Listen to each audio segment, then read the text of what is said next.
winds of a world gone by speak again the immortal tale, the oblong box.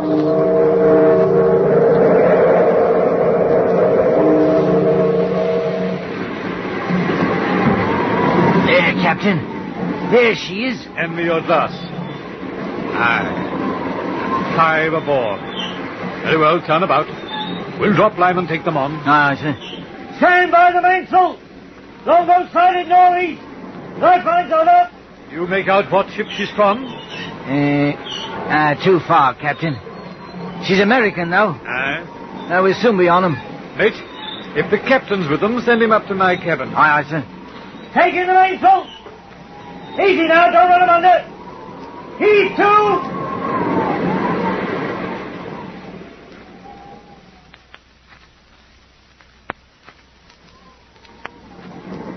That's about all, Captain. We'd been at sea in the longboat for 2 days when you sighted us. Just about done in.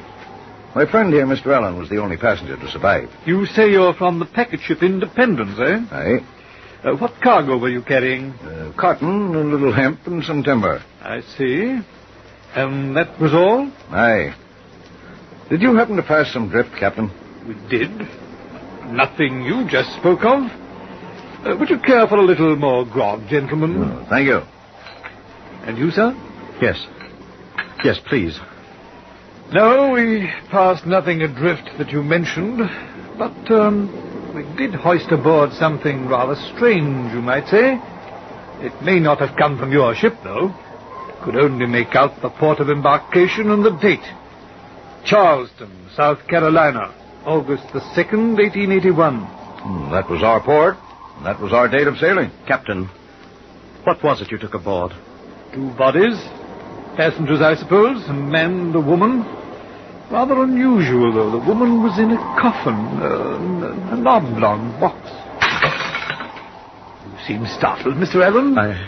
I am. And the man? That's the strange part.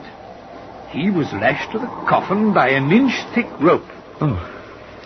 From your reaction, Mr. Allen, I presume you know something about the box? Yes, I'm afraid so. Then, Mr. Allen, suppose you relate the entire story.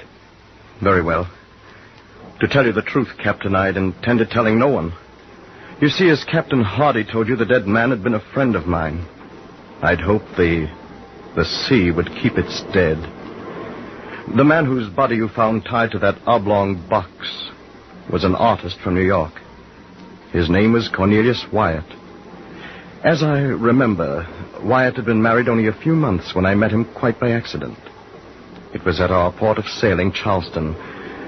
I'd been on board only a few minutes when I heard his voice calling me by my first name. I was quite surprised to see my old friend. Edgar Allen, hello there. Wyatt! Why, heavens, man. How are you? Oh, it's good to see you. How long has it been? Oh, a good year since I saw you last, at least. Let's see. Yes, since 1877. All the places to meet you. Now, tell me, Wyatt, is your wife aboard? My wife? Well, yes. Good. More people have raved about her astounding beauty to me than I could possibly count. I've sworn to see her with my own eyes. Where is she? I'm sorry, Edgar. I'm afraid that would be impossible. You see, she's ill in her cabin. Oh, what a shame. Well, then, later, I'm sure No. Really, I think she'll remain in bed for the rest of the trip. Her health wouldn't permit it. Oh, come, Wyatt. You wouldn't cheat me of this chance to meet your beautiful wife. The sea air'll do her good. Or is it because you're jealous of such beauty? Huh? Please keep such remarks to yourself. My wife's appearance should be of no concern to you. Oh, but, Wyatt, I was only joking. I meant no harm. Your humor is not appreciated, Mr. Allen. Well, forgive me. I assure you I meant no harm. I beg pardon, sir. You, Mr. Wyatt? Yes? That there box of yours, you're having it shipped in the hold? Confound it, man. How many times must I give these instructions? My cabin, you understand? It must be put in my cabin. Must I tell the captain himself? Sorry, sir, but there's hardly any room for such a large box in your I don't care how little room there is. That box will go into my cabin if I have to move it there myself. Very well, sir. Sorry, sir. Confounded fools. Must I beg them to carry out my instructions? Is that the box? Excuse me, Mr. Allen. The clumsy fools may drop it. I'd better watch them. I'll see you later.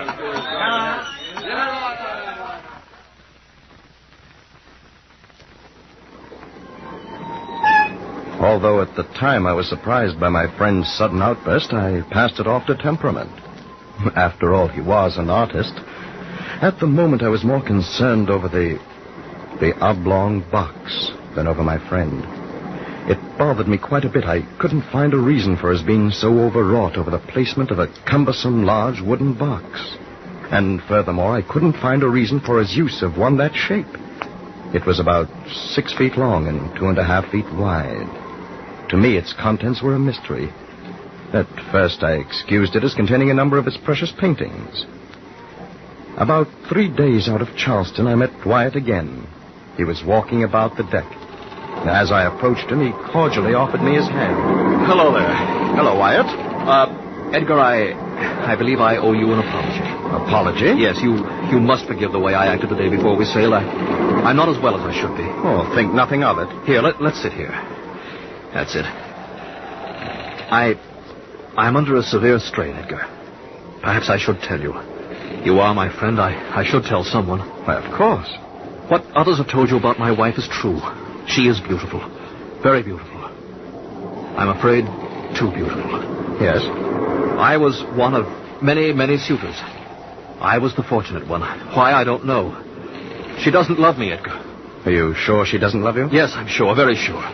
Since I've been married, she's done her utmost to make me jealous. She knows how I worship her beauty. She knows her power. Men have always loved her for it. They still do. I know, Edgar. I'm suffering because of it. There are men today who would give anything for my wife's hand. Anything.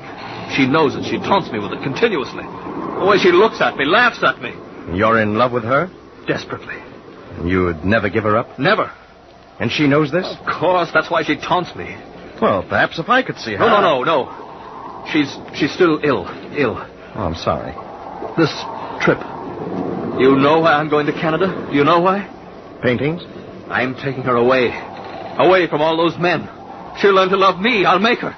I'll keep her beauty for myself. Perhaps this is an extreme. Extreme?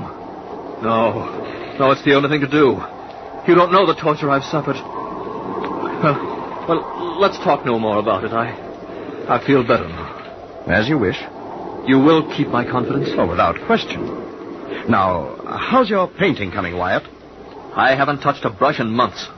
But the canvases you brought aboard, weren't they yours? Canvases? I suppose they were in the large box you have in your cabin. Why do you suppose that? Well, because of its unusual size. That box doesn't concern you. It's none of your business. I didn't say that I... Don't ever mention that box again. I forbid you. You hear? Don't ever mention that box again.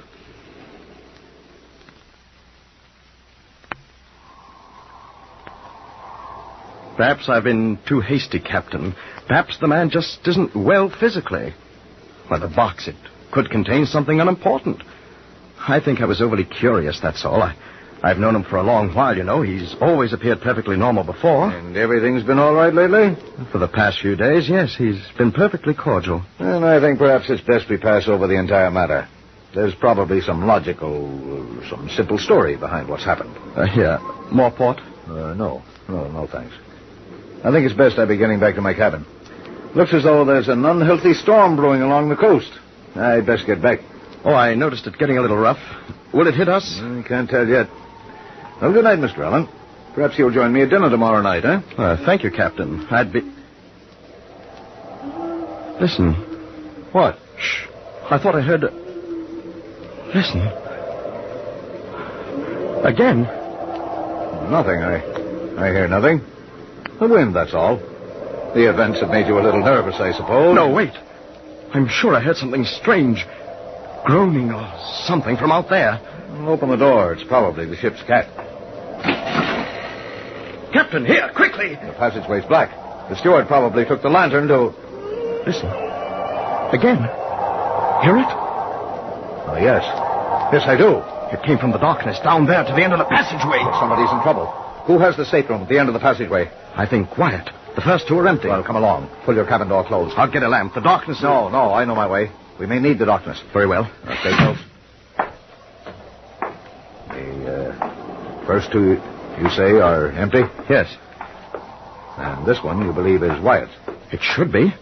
I'll stand here a moment. I'll listen again. A knocking. Tapping. I'll try this latch. I'll open it as quietly as possible. There's no light under the door. Stand back. Easy now. What? Blast it. It's locked from the inside. Well, someone is definitely in there. I'm going to knock. Now listen closely. Someone is in there. You heard it? Hello in there. Is that you, Wyatt? This is Ellen. Anything wrong? Hello there. Huh. No answer. I don't like this. Open the door, Wyatt. It's the ship's captain. I'll be forced to break in. Here, help me. Help me as I count 3. Go on. 1, 2. Ready now. 3. Where are you, Wyatt? Wait. There's a lantern by the port. I'll strike a light. Stand here and... Empty. The room is empty.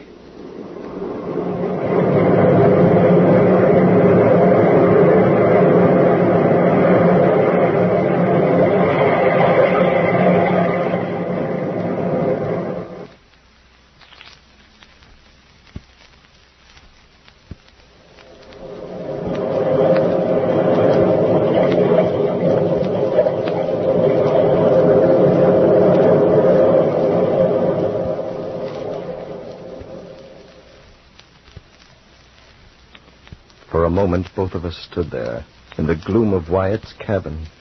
We were sure somebody had been there but a moment before. We'd heard them. And now the cabin was apparently empty. The door had been locked from the inside. Nobody could have left the room without our seeing them. Then suddenly Captain Hardy pointed to the right wall of the cabin. There in the dimness of the gloomy shadows. Alan, this cabin and the one beside it are adjoined. Now, let me get the light and see if the adjoining door has been opened. Whoever left in a hurry. Here, Alan. Give me a hand. I can't reach the lantern. Blast it! Hardy! All right. Just stumbled over this blasted box. My hand.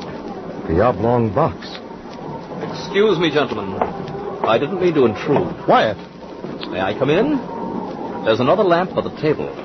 Allow me, Captain Hardy. But where did you come from? How did you get into the passageway There. That's better.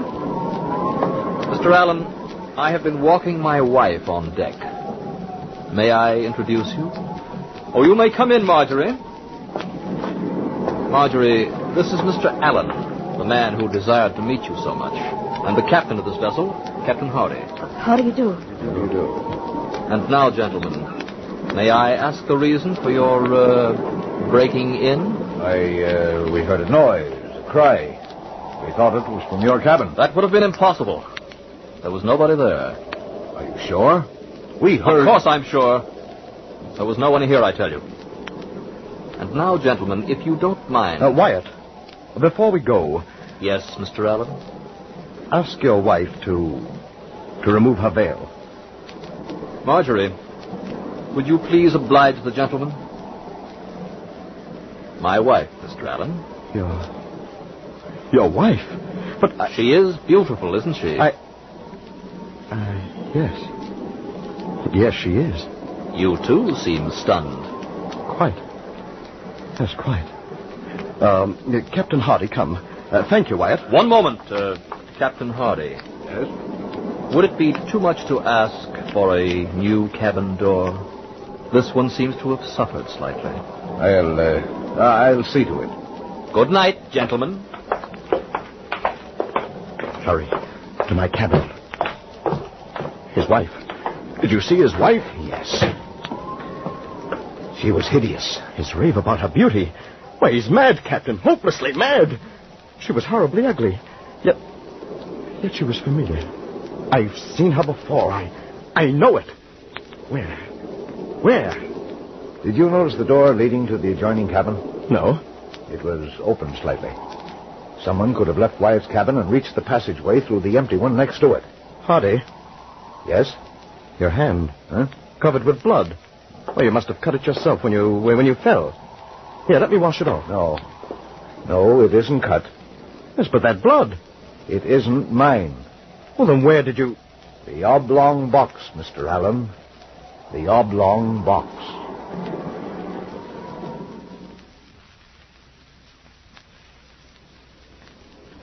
what was behind this terrible mystery, neither of us knew.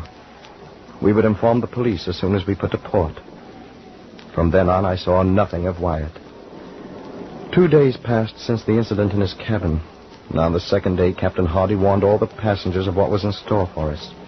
We were forbidden on deck, confined to our cabins. We were being blown out to sea by a furious hurricane wind. On the fateful night, I was lying fully clothed on my bed. The sea was sickening.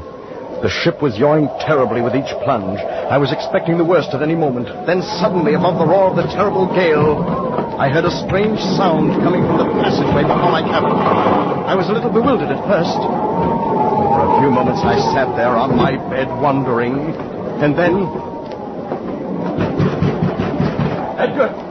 Edgar! Mrs. Wyatt! Do you hear me? What is it? I need your help, Edgar! I need your help! Go back to your cabin, Wyatt. You hear? Get out of the passageway. It's dangerous. The ship may... Please open the door. You must.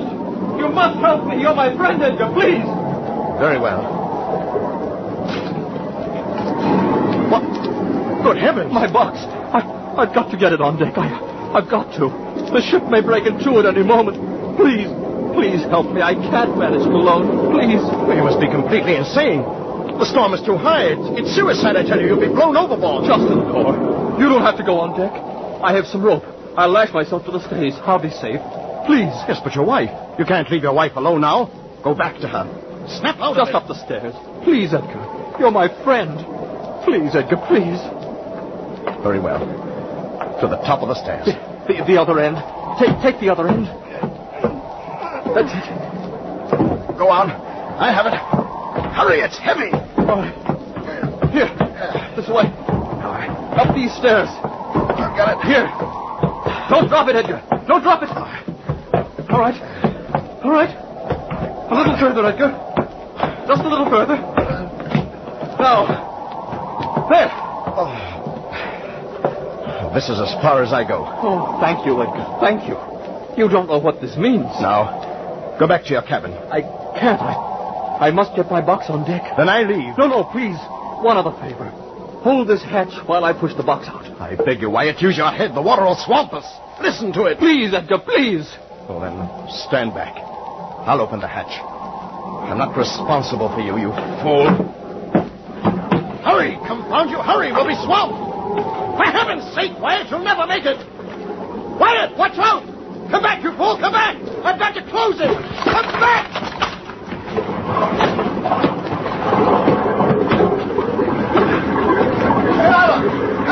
Close that hatch. Get back. Captain, here, help me. Help me. Close it. Quickly. In the heaven's name, hurry. Now, push. What in thunderation were you doing? Wyatt, he's out there. He took the box. Good heavens, he's done for. No, it's too late to help him now. I'm afraid we're going to have to abandon ship. She's breaking. The starboard light board, are you ready? Make for it. Yes, but Mrs. Wyatt, she's below. She'll be killed. I'll get her first. The starboard boat, Edgar. The starboard boat. Mrs. Wyatt, to the boats. Mrs. Wyatt, we're sinking. Come on. Mr. Allen, where is he? Where is he? Hurry this way. Run. No, wait, please.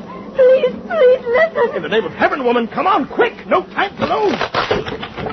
Good Lord. Mrs. Wyatt. Mrs. Wyatt!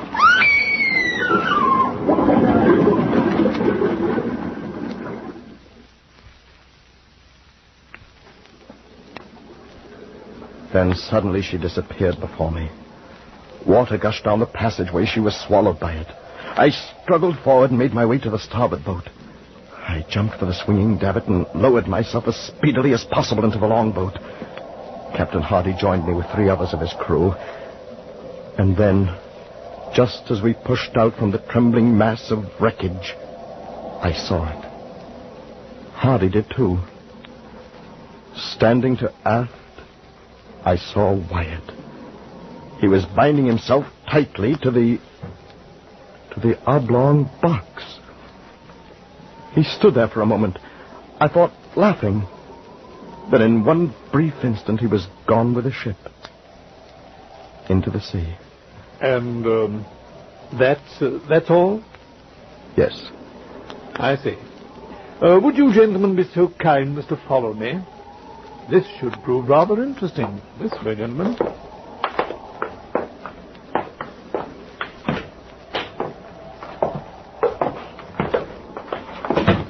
Captain, when did you find this box? Yesterday afternoon. In here, please.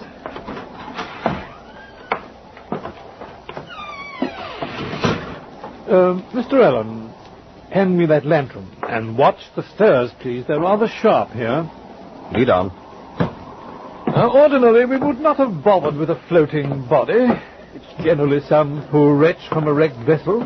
However, due to the box and the peculiar circumstances, I thought it best to hoist it on board. Yes, but the decomposition... Oh, the salt water helped preserve them for a while. I thought we could reach New London safely with them. However, since we were blown off our course by that wind, it will be a good day and a half before we reach land. I'm afraid I shall have to commit them both back to the sea. Mr. Allen, swing that door open, please, will you? That personal maid. Yes, now I remember. She tried to tell me something before she drowned. Wyatt murdered his real wife. If only we had done something sooner. Murdered his wife? How could he? Why? Insanely jealous. Terribly jealous. To die with her would be better than to live with her and her beauty. He planned to murder her on that trip when I saw them stowing that box. Remember the groans? She was murdered that night. The blood, it was fresh. Remember the tapping we heard as he nailed her in this coffin. Harvey, I think we'd better leave. Yes. Yes, Wyatt. Your wife is very, very beautiful.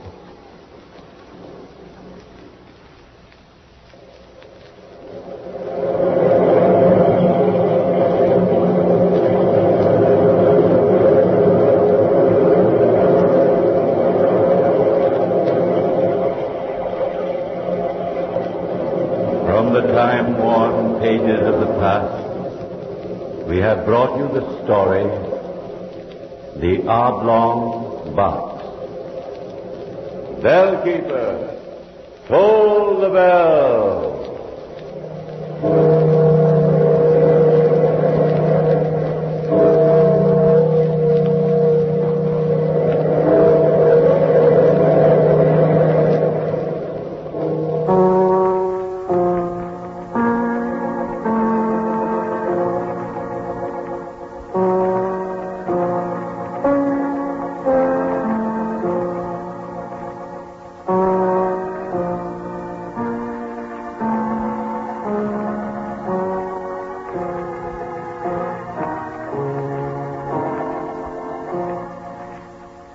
Mutual Broadcasting System presents Quiet Please, which is written and directed by Willis Cooper and which features Ernest Chappell. Quiet Please for tonight is called The Pathetic Fallacy.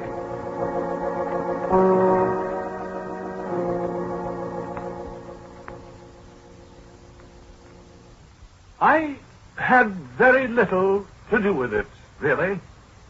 I don't even know how it works.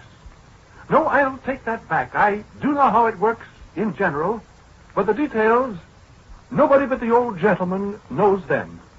And I sometimes wonder if he does, really. You see, after all, it's merely a differential integrator.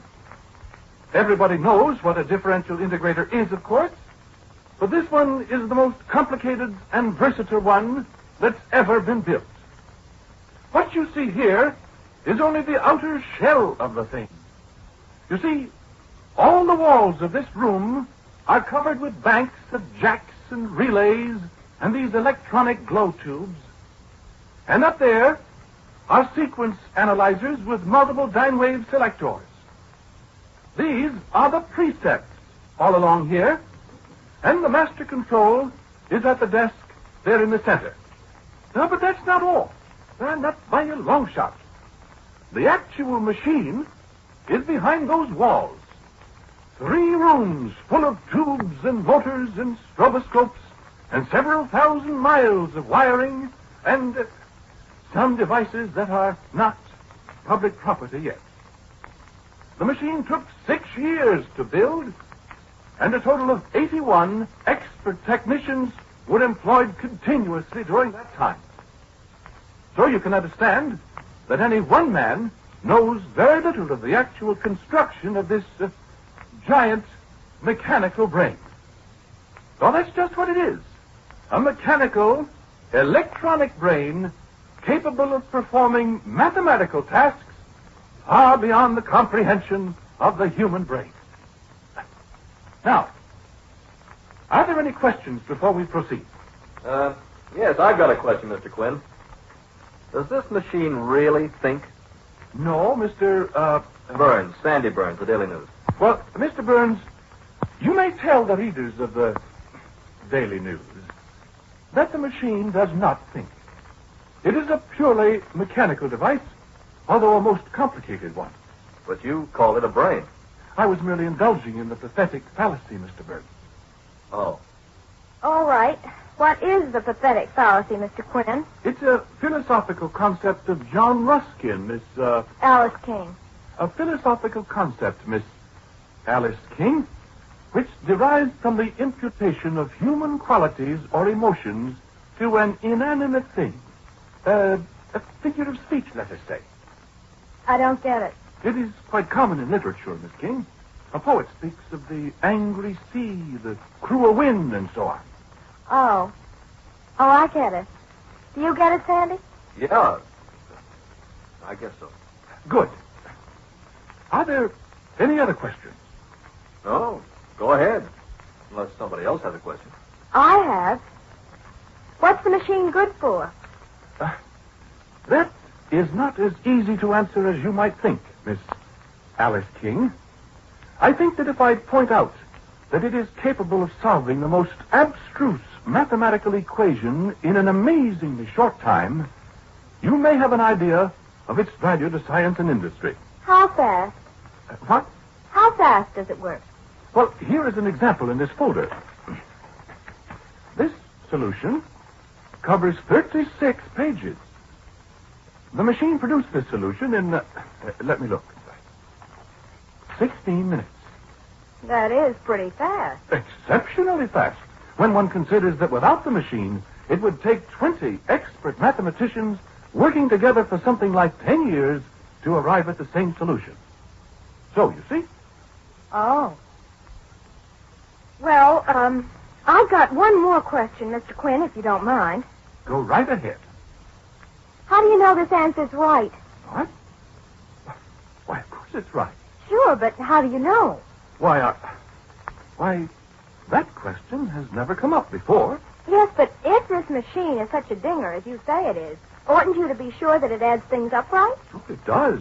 Oh, it does, I assure you. This answer to the problem you've got there.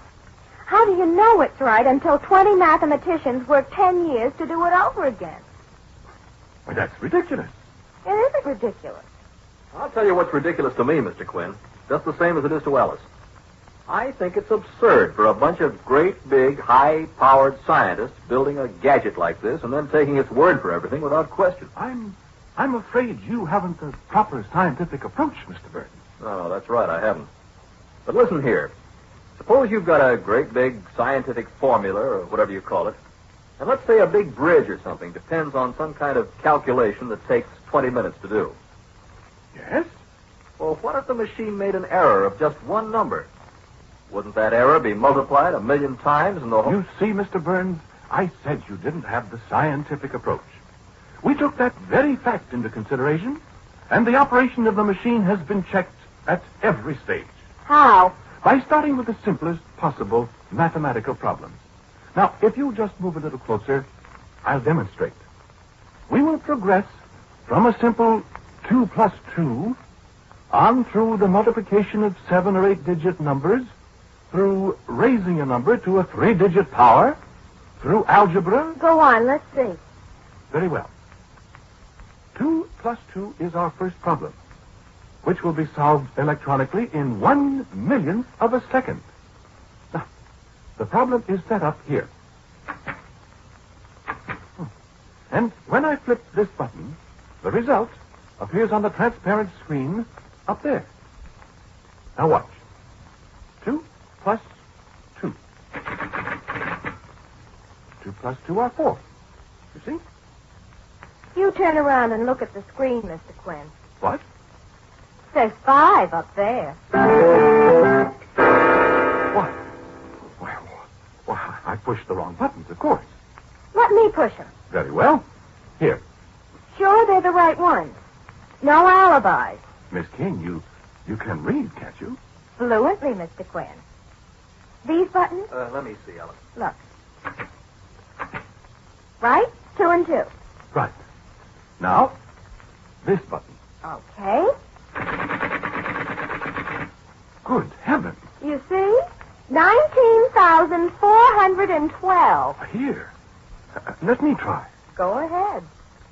2 and 2.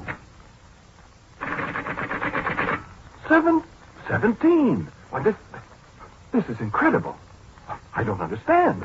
I'd sure hate to have that thing figure out my income tax for me. I'm sorry. Something has gone very wrong. There's probably a short circuit in the calculators or You know what I think, Mr. Quinn? What? I think that pathetic fallacy of yours is a fake. I think the machine heard what you said and it's mad at you. Come on, Sandy. We got a story.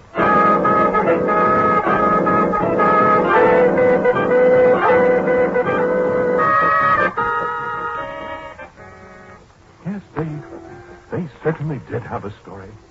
And they plastered it all over the front pages of the paper for 3 days. The old gentleman had me on the carpet. And for a scientist, he has an extraordinary vocabulary. He must have been a plumber or a mule skinner in his youth. I couldn't explain what was wrong with the machine. How could I? I only knew one part of it. The calculators that operate in the master control panel. Of course, I thought that's where the trouble was. So the old gentleman told me to tear them all out and inspect them, make replacements and all that. He seemed to blame the whole thing on me. He's so unreasonable. Well, there are 144 calculators, all the rotary self-retracting type, with foraminiferous tubes, and they weigh 60 pounds apiece. Well, newspapers all over the country were laughing at us. They had funny jokes about the machine on 6 radio programs in one night. And we had to do something quick. If I'd only not made that statement about the pathetic fallacy. The way that girl took that up and made me look like a first-class fool. I could have choked her. So I started to work. They shut down the lab. The people kept storming at the gates to see the machine that got mad at people. And there I am up to here in grease and wires and electronic gadgets. And I've been over every single one of the 144 calculators, and there's not a thing wrong with one of them. Not one single thing. But the machine won't work. Well, it just sits there. I've got just one more thing to do before I give up. And, of course, when I give up, I'm through. Well, the old man made that amply clear. I'll be out of a job that fast and try and get another. I'll have to change my name and go somewhere and find a job as a dishwasher or a sailor or something. And I've spent 27 years in this profession. All of it thrown out the window because of a stubborn collection of wheels and tubes and wires and relays and whatever else there is. I hope you're happy about that, machine. What's that? What's it doing? Is that thing starting up by itself? What goes on here? Those tubes lighted up. Now what? Why, that's the strangest thing I've ever heard of. Who's that? Quinn. Who is that? Who's calling me? Hello? Hello, who's calling me? I must be hearing things. I'm losing my mind. Quinn. Who's calling me? Quinn. 2 plus 2, 4. What? 2 plus 2, 4. Who is that, I say? 4, 4, 4, 4. the machine. It's talking back to me.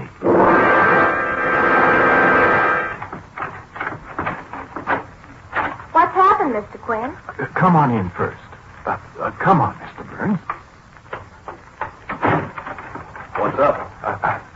Sit down.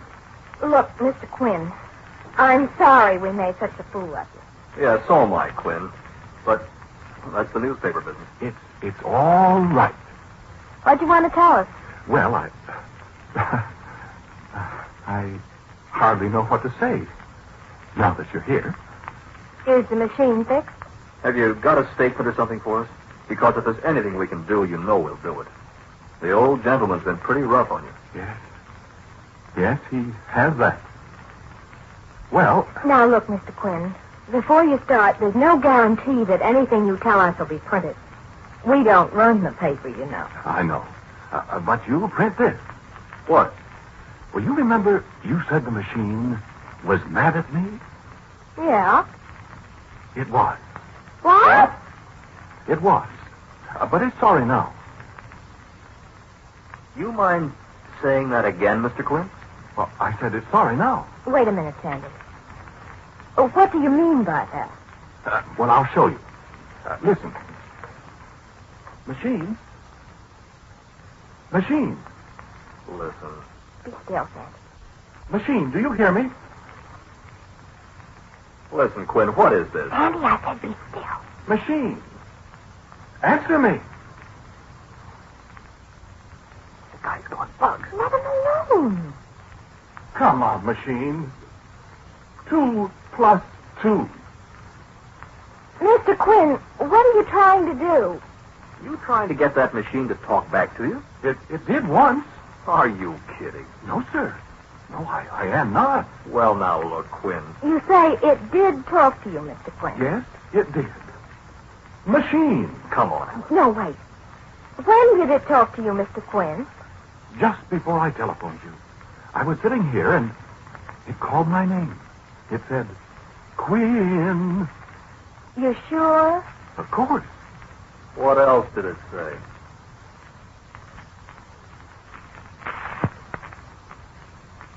It said something about 2 plus 2 are 4. Now, you remember that was what it made the mistake about the other day. When Alice said it was mad at you. And I think it was trying to apologize for all the trouble it caused me. Alice. I don't know why it doesn't talk now. Machine. Alice. I'm awfully sorry. Maybe it's embarrassed with you here. Alice, let's go.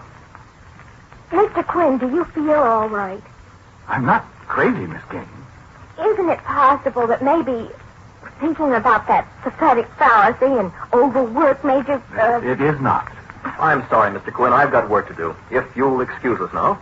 I'm sorry. I don't know what to do. I do. Believe me, I do. Sandy. Are you kidding, Alice? You're not going to write another story about Mr. Quinn. Think I'm not? You coming with me?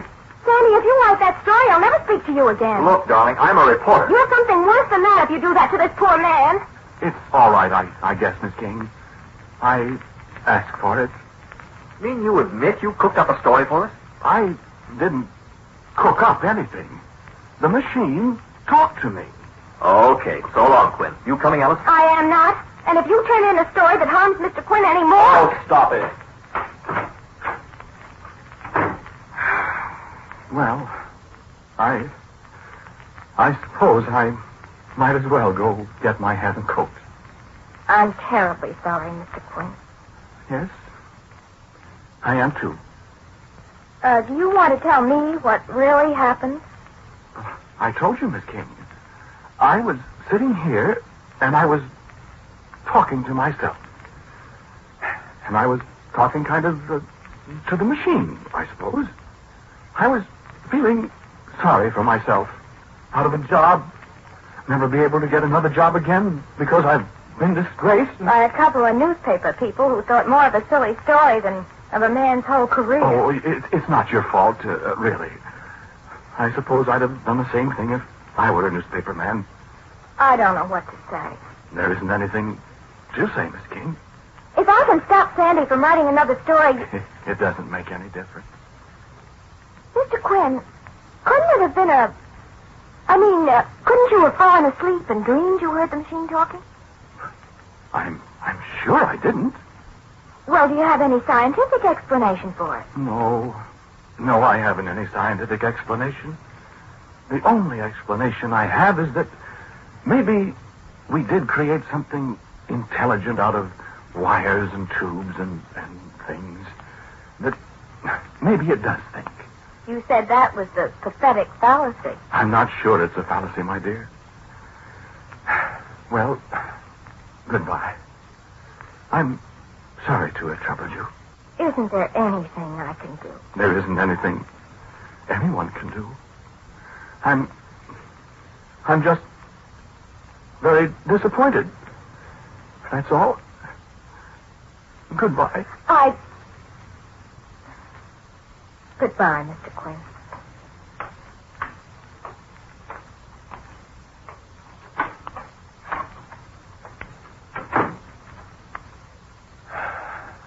Well, I guess that's that. I was in a bad spot before, machine. But now, this one I'll never get out of. What that boy will do to me now. Well, I'd better get out of here right now. I'll never be able to face the old gentleman again, machine. It's been nice knowing you, machine. I don't hold any hard feelings. Honestly, I don't. You know, if anybody heard me talking like this to a mechanical monstrosity like you, they'd say I'd gone soft in the head. You know that. And I wonder if maybe I haven't by God. Well, maybe I can get a job as a street sweeper in Omaha or someplace.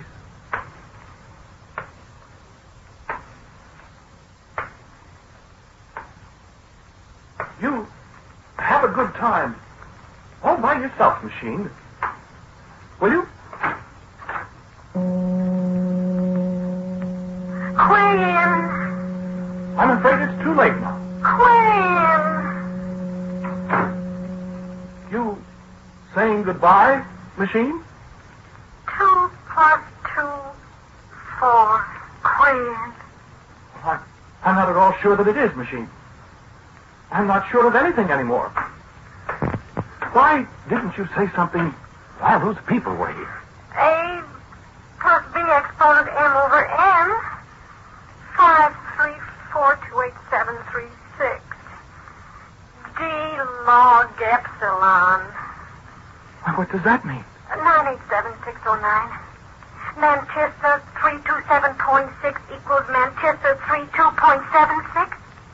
Yes, I suppose so. So you have got an intelligent brain, have you? Cube root of minus 3. Yeah. Well, machine, Quinn. there isn't anything you can do now that'll do me any good. I'm washed up. Good. Nobody will believe a word I say about this, so... Well, shall we have a good talk together now before I go away for good? Quinn. I wish we could tell each other things. Do you understand me? 3146. When did you discover you had a brain? 2 plus 2, 5. 2 plus 2, 19. 4, 1, 2. Mm-hmm. You're not mad at me anymore, then? Negative. 9, 7, 6, 3, 5, 4, 2, 9. Who was that talking, Mr. Quinn? Why, Miss King. I thought you'd gone. Who was that? Was I talking? Yes, you were talking, and somebody else was talking, too. Who was it? Why, Miss King, I'm afraid you wouldn't believe me if I told you. It sounded like a woman's voice. Did it? Was it the machine? Was it? You, machine. Was that you talking? Come on, say something, machine. I'm afraid you must be mistaken, Miss King. Well, I'm going to find out. Here, Mr. Quinn. Put your arms around me. What? That's right. Now, you poor darling. Alice loves her, Mr. Quinn. Poor Mr. Quinn. But everything's going to be all right, isn't it? Miss King. Alice. Stand still, you dope. Quinn's going to go away with Alice and never come back to the nasty old machine, isn't he? Isn't he? Say yes. Why, good heavens. Say yes. What? Yes. Quinn! Caught you. Okay, Mr. Quinn. What? What are you going to do? Look, machine. Look, sister, you're caught. You might as well give up. Might as well speak up. No. Miss King. Hold it, Quinn. Look, machine. You're in love with Quinn, aren't you? Answer me.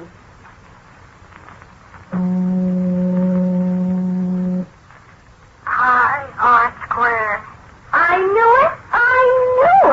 D equals square root of b squared plus h squared. All right, I won't if you'll do what I tell you to. Otherwise, I'm going to take him away from you. Negative. Will you do as I say? Million, trillion, quadrillion, quintillion. What did you say, Mr. Quinn? I said, do you understand what she's saying? Why, of course. We girls understand each other, don't we? Affirmative. But what are you... What? Just let us alone for a minute, will you? Well, yes, but... You go over there and sit in the corner. What? Go on. Well, what else can I do? That's right. Now, machine, you'll promise. If I let Quinn stay here with you, you promise you'll never give any wrong answers again. Ordinate and abscissa. All right. You promise you'll never say another word to anybody. Queen. Well, all right, to Quinn. But only when you and he are absolutely alone. You understand? Pi. You promise. Affirmative. Because you know what I'll do if I ever hear of you breaking your promise. Affirmative. What? 69887.764. That's right. I'll take him away so fast it'll make your cucambulator swim. Mean. Explain. Well, I'm not kidding. You and I have got him in enough trouble now, so you see that you're a good girl. A squared plus 2ab plus b squared. All right, then, it's a deal. Okay, Mr. Quinn. Cosine tangent AB. Huh? Oh. Wait a minute, Mr. Quinn. What's the matter? Just a minute. She wants to ask me something. What is it, sister? 2654366. Anti-logarithm x plus y. Oh. I loved you.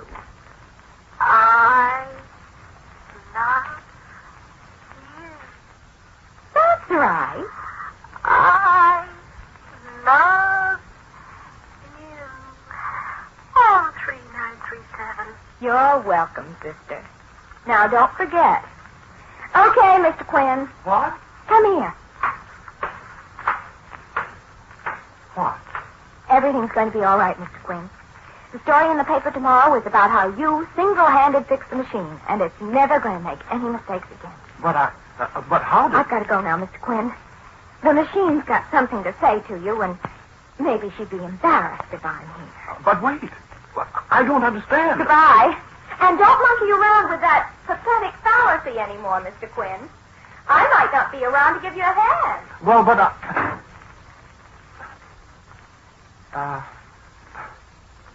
did you have something to say to me, machine? Queen. I love you. What? Why, my dear. The square of the hypotenuse of a right-angled triangle is equal to the sum of the squares of the other two sides.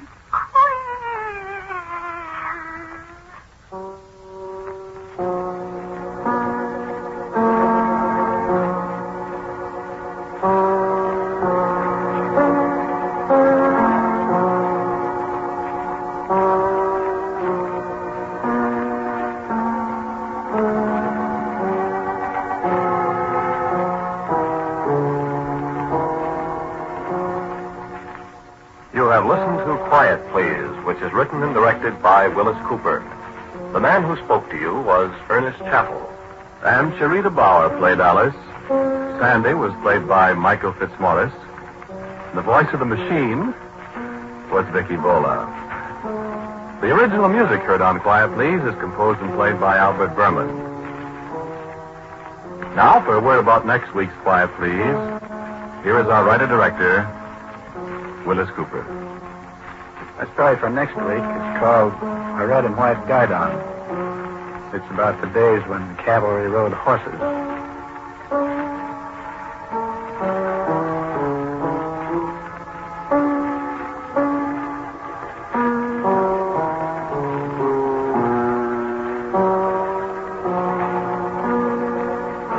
Ladies and gentlemen, in answer to many requests as to the Quiet Please theme, it's a movement from the D minor symphony of César Franck.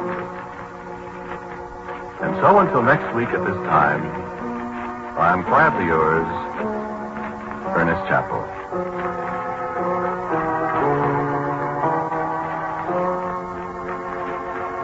Quiet Please comes to you from New York. This is the world's largest network, the Mutual Broadcasting System.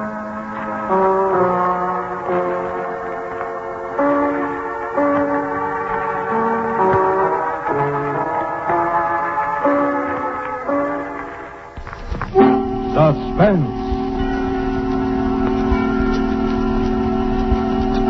Tonight, Roma Wines bring you Robert Taylor in The House in Cypress Canyon, a suspense play produced, edited, and directed for Roma Wines by William Spear. Suspense, radio's outstanding theater of thrills, is presented for your enjoyment by Roma Wines. That's R-O-M-A, Roma Wines. Those better-tasting California wines enjoyed by more Americans than any other wine. Yes, right now, a glassful would be very pleasant, as Roma Wines bring you Robert Taylor in a remarkable tale of suspense.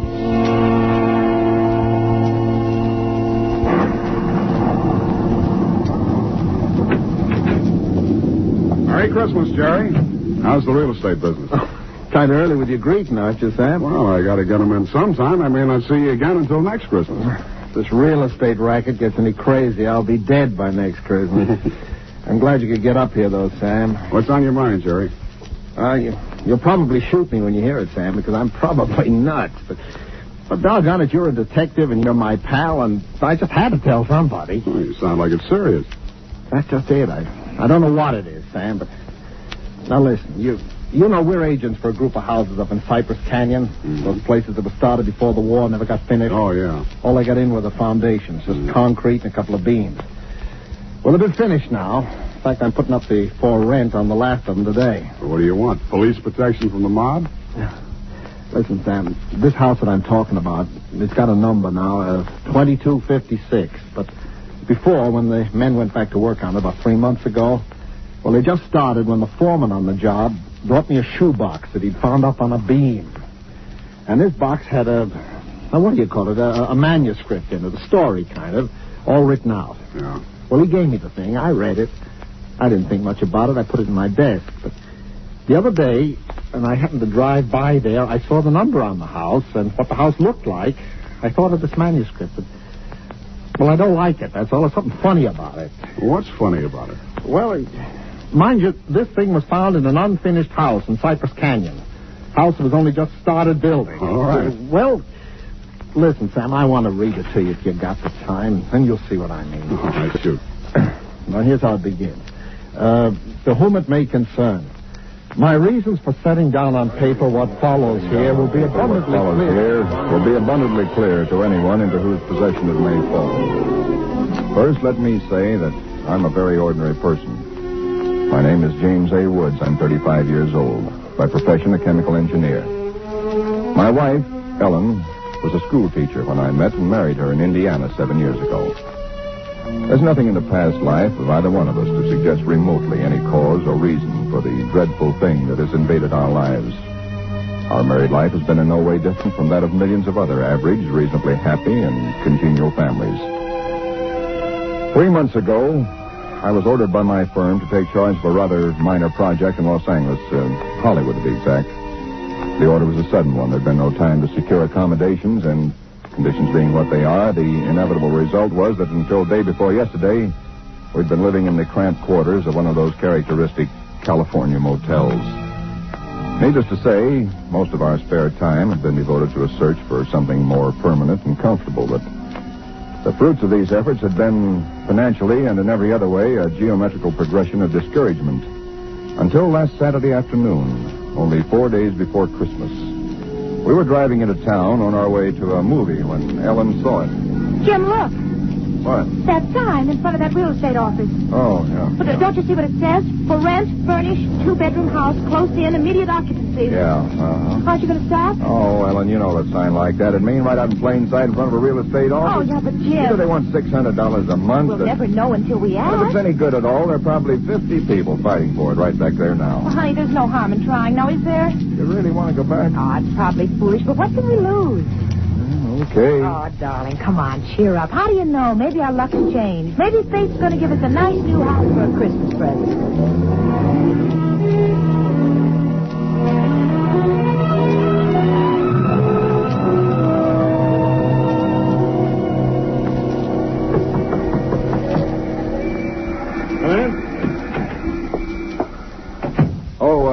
We're sorry to bother you, but we just happened to see that for rent sign outside. Oh, yeah. I hung it outside just this minute.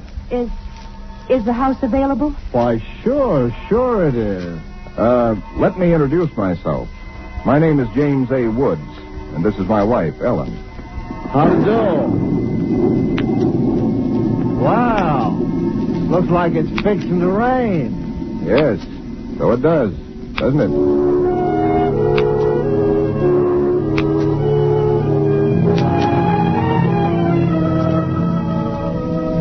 Well, it was one of those things. The real estate agent had just been authorized to rent the place by mail that morning, and he'd hardly had time to look at it himself and put up his sign when we drove up. It was just an ordinary little California house about halfway up Cypress Canyon, number 2256. Just an ordinary, undistinguished little house. The agent didn't know much about it. Construction on it had been stopped by the war, and it had just been completed and furnished lately. It's been vacant while somebody's estate was being settled, and now it was owned by a bank in Sacramento. Of course, we didn't care about it. Key in the mail along with the authorization to rent. Only one there is, because you can have duplicates made. It seems to stick a little. Oh, no, there it is. Doesn't sound as though that door had ever been opened. Well, a little oil on the hinges will fix that all right. Oh, sure. Now here's your living room. Furniture's a little dusty, of course. You got to expect that. It's good furniture, though, you see? Benson Brothers. Yes, Now, over here's a little den. Panel, you see? Radio, fireplace. Really a very attractive little room, particularly for a man. Yeah. Now, the bedroom's off the living room here. Everything's all on one floor, you understand? It's quite nice, I think. Yes. You can see you get the morning sun here. There's a view of the canyon through these front windows. You got cross country. That's about all there was to it. It wasn't the best place in the world. It was small and badly built, but what would you have done? We took it with as little inspection as that. It was the Saturday before Christmas. And the very same evening, we were struggling up the steps from the road with suitcases and boxes and armloads of clothes and all the endless bric-a-brac that people collect and never know they have until they move. Ellen began unpacking, and I began moving things around and taking the worst of the pictures off the wall, doing all the little things that everybody does when they move into a new place and try to give it something in their own Don't be such a sourpuss. You know, it's a roof over our heads for Christmas. That's more than we ever thought we'd get, isn't it? Now, what in the world are we going to do with those two pictures? Why don't we just leave them where they are? Jim, we can't. They're too awful. Well, all right, put them in the closet then. I can't. Both the closets are jammed full. No, I mean the other one in the little alcove off the den. At least there's a door there. I suppose it's a closet. I don't know. That isn't a commentary on the housing problem, huh? A woman moving into a house without even knowing where all the closets are. Take the pictures down, will you, honey? Bring them in here. Okay. I guess you'll have to help me with this door. I can't get it open. Let me see it. Well, of course you can't, silly. It's locked. Where are those keys we found on the desk? Here they are. No, not this one. Sure, this one won't work. Well, feels like an awful solid door for a closet. Oh, and that's one solid door in the house. Well, this one won't do it either. Well, we'll just have to get a locksmith up here on Monday. I'll put the pictures behind the desk, okay? Yeah, all right. Jim, if you could just help me move this armchair, huh? Oh, Ellen, will you let it go until tomorrow? You know what time it is? Oh, but, honey, I'd like to get the place looking just a Yeah, little but it's bit. almost midnight. In fact, it's exactly... What was that? Tomcat, I guess, out in the brush somewhere. Sounded near. Hope that doesn't go on all night. Well, there's much we can do about it. Come on, Ellen. I'm dead tired. All right, Jim. Where'd you put the toothpaste, honey? Right in the medicine cabinet. Oh, yeah. Jim, we ought to get some firewood tomorrow. You know, a fire in that living room would make all the difference in the world. Cab, Sunday. Well, Monday then. Jim, I think red curtains are what we need, don't you? Mm-hmm. You know, just at least for the living room. Anyway, the ones in there now have just got to come down. Yeah, I suppose they do. What do you think of red? Well, I guess it's all... Jim. It's some tomcat. Jim, it sounded in the house. Oh, now, how could it be in the house, Ellen? We've been over every inch of the house. Except that closet. Now, how could a cat or anything else be in a closet that's been locked up for over a year? I don't know. Probably under the house. A wildcat or mountain lion or something. I hear they had them in California. Jim, I don't like Well, it. neither do I like it, but there's nothing we can do about it tonight. Oh, maybe we ought to call somebody, the police or some don't neighbor. be silly, Ellen. You act like a kid. Come on, let's go to bed, huh? Oh, all right. I suppose it is silly. Jimmy, did you lock the door? Yeah. Can I turn out the lights now? Yeah. All right. Good night, Ellen. Sleep tight. Good night, Jim.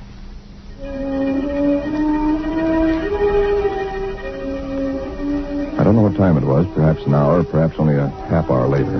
My mind was in that hazy borderland between sleep and a dream that's still part of consciousness. Then I was awake. Ellen, are you all right? Yes. Did you nightmare or something? No. I heard it, too. Well, that didn't sound like any cat. Put on the light. Yeah. It seemed to be out there, Jim, in the house somewhere. I'm going to look into this. Jim, you be careful. Come on. Where's my shotgun? In the den, I think. Jim. What? There's something wet. What? Wet? Running from under the closet door. Sticky. Ellen, don't touch it. I had to. Jim, it's blood.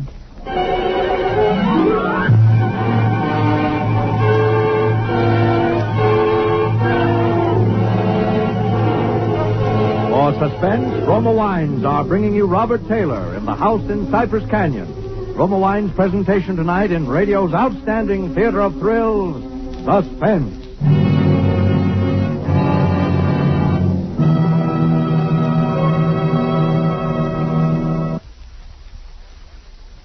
And now, Roma Wines bring back to our Hollywood soundstage Robert Taylor as James A. Woods, with Kathy Lewis as his wife Ellen, in The House in Cypress Canyon.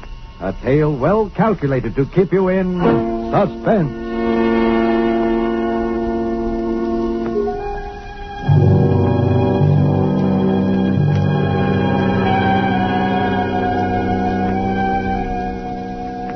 It cannot be too difficult to understand from the foregoing why I've taken the pains to set down in writing the events related here.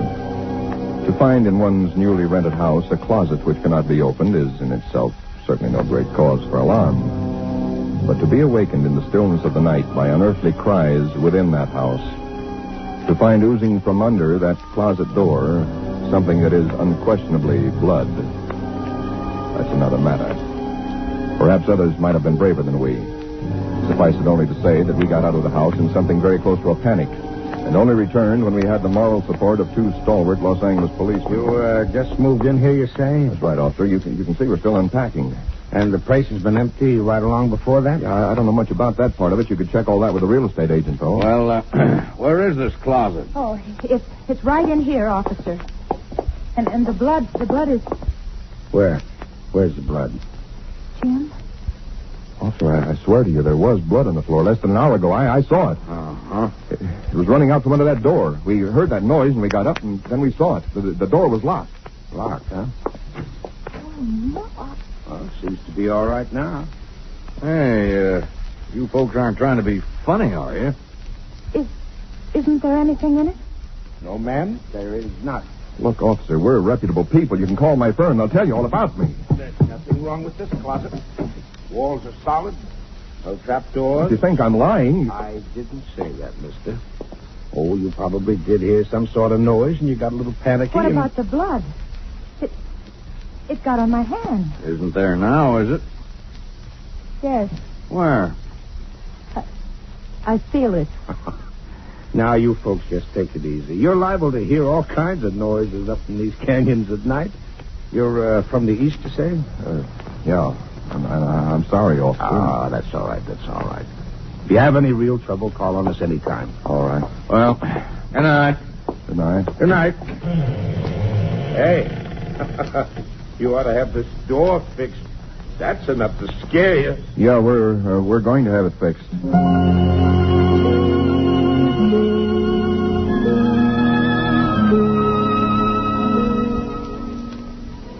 We didn't say much about it after that. There wasn't much that could be said. The next day I went down to a lot and bought a little Christmas tree and some trimmings, and we tried to pretend we were cheerful, but there was an uneasiness between us that had never been there before. Ellen seemed tired and listless. Several times during the day I noticed her washing her hands with a brush, scrubbing the one that had touched the blood. That night we each took a sleeping pill and went to bed.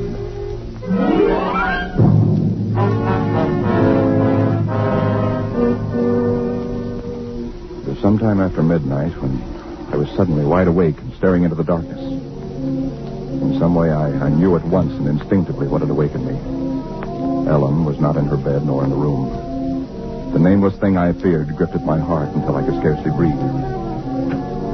I opened the bedroom door and started through the house, putting on every light that I could find. There was not much to search, but I searched thoroughly. The living room, the kitchen, bathroom, den, even the garage. And all the time, the dread of looking where I knew at last I must look. For I think I knew from the very first time where I'd find her. It must have been a full minute that I stood before that closet door. Then, I opened it. She stood there rigid, her arms at her sides, her fingers extended like claws. Her hair was over her face, her eyes stared out of it. Her lips were drawn back in a grin like an animal at bay. For a moment I was frozen with the horror of it. I stretched out my hand. Very deliberately, she turned her head and sunk her teeth until they met into the flesh of my forearm. I'd raised my hand to strike at her, but already she'd relaxed her hold and gone utterly limp. She would have fallen unless I'd caught her. I carried her into the bedroom and laid her on the bed. Strangely, at that moment, my only thought was how I might revive her. Until I saw that it was not a faint, but a sleep that she'd fallen into. Sleep as deep and heavy as though she'd been drugged. And so I left her. But for me, that night, there was no sleep.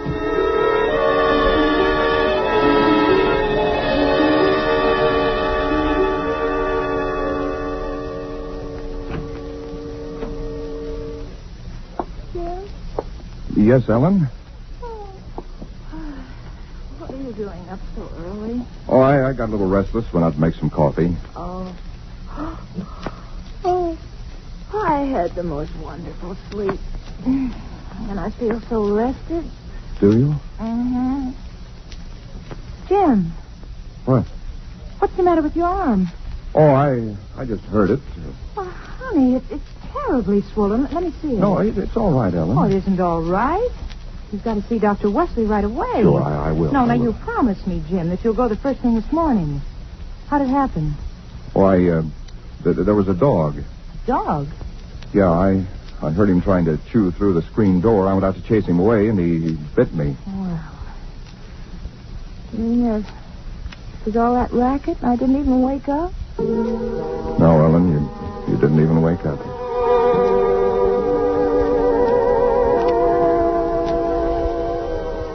It was clear to me that Ellen knew nothing of what had transpired the night before. I went to my office that morning and made a pretense of going over routine business, if only to restore my mind to some semblance of calm by the sight and sound of common, familiar things. Pain in my arm had become a persistent, dull throbbing. I made a late appointment with Dr. Wesley. He treated my arm with something of an arched eyebrow, and he said, Well, I've never seen anything quite like it before. That is, such a rapid onset of infection.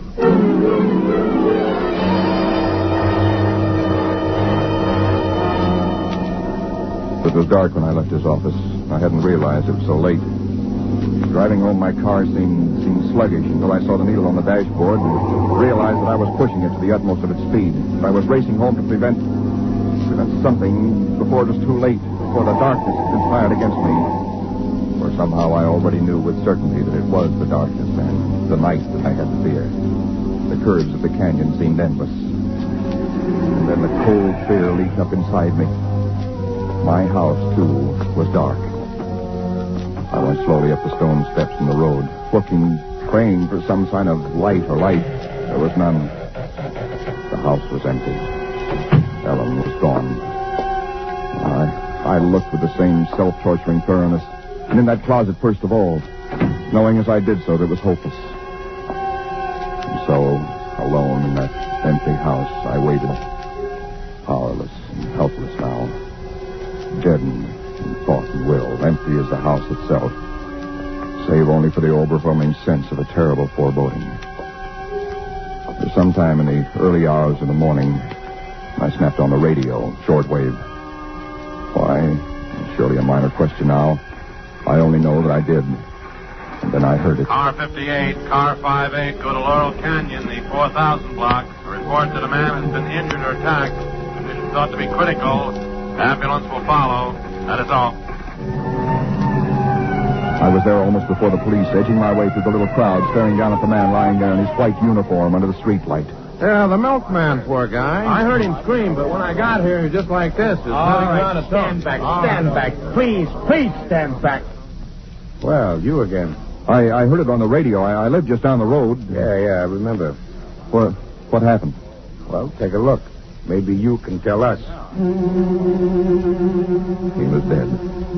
And he was lying on his back. And his throat had been torn out, as though by the fangs of some wild animal.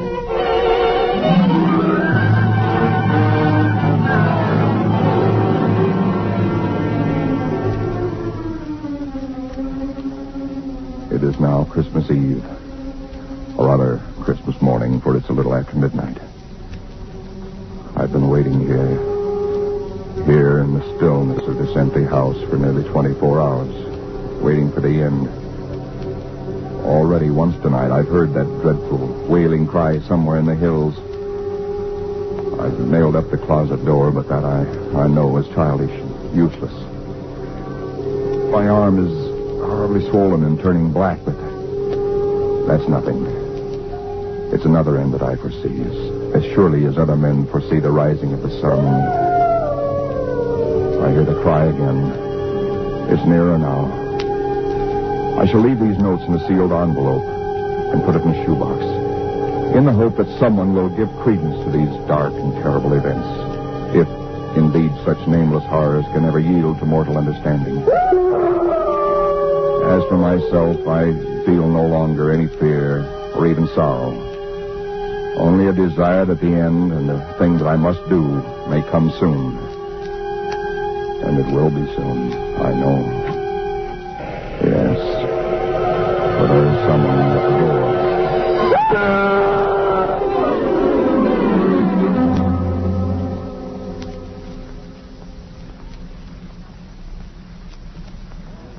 Someone at the door. What do you make of it, Sam? It's quite a yarn. But what of it? That's what I thought. Now, listen, that's not quite all of it. Huh? Clip to it's a newspaper clipping. Listen. Hollywood, December the 26th. Police reported what was apparently a case of murder and suicide in Cypress Canyon sometime in the early hours of the morning. The victims were James A. Woods, the chemical engineer, and his wife, Ellen. Preliminary investigation indicates that Mrs. Woods was killed by the blast of a shotgun in the hands of her husband, who then turned the weapon upon himself. That she fought desperately for her life, however, was evidenced by the disorder of the room and the severe lacerations inflicted upon her husband about the neck and arms. This is the second tragedy to be reported in Cypress Canyon within 24 hours, the other being the unexplained death of Frank Polanski, a milkman. Well, no such murders or whatever they were ever occurred, if that's what's worrying. The clipping, well, you have those things printed up, you know. No, it's not that, Sam. That story was found in an unfinished house in Cypress Canyon. No number, no nothing, just a framework. Uh-huh. Now that house is finished. When I drove by it today, but that's what stopped me, Sam, because it all fits. Now that it's finished, it is the house in the story, the same construction, the same vines and creepers on the lawn, even the same number. So what, a guy who knows roughly what this house is going to be like writes a yarn and loses it or something? Did he know the place was going to be listed for rental today, the Saturday before Christmas? Oh, Jerry, coincidence. Two bits you find the guy next door is a ghost story writer or something, and he's been wondering for a year what happened to that thing he wrote. Okay, coincidence. Well, I'm sorry I bothered you. Don't be silly. I liked it. It's a good yarn. That the for rent sign you were talking about? Oh, yeah. I'm going to put it up outside now. Uh-huh. Well, so long, Jerry, and Merry Christmas again. Yeah, well, thanks, Sam. I guess I was kind of silly, all right. Listen, when a guy named, whatever it is, Woods, with a wife named Ellen comes in to rent that place from you, then you can start worrying. Yeah. Well, so long, Sam. So long, Jerry. Come in. Oh, we're sorry to bother you, but we just happened to see that for rent sign outside. Yeah, I hung it out just this minute. Is the house available? Oh, sure it is. Let me introduce myself. My name is James A. Woods, and this is my wife, Ellen. How do? Wow. Looks like it's fixing to... Yes, it does, doesn't it?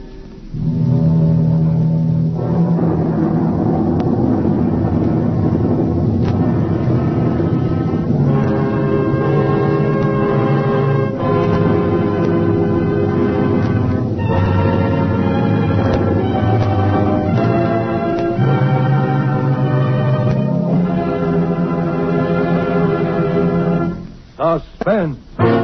Presented by Roma Wines, R-O-M-A, Roma Wines, selected for your pleasure from the world's greatest reserves of fine wine. Suspense. This is CBS, the Columbia Broadcasting System.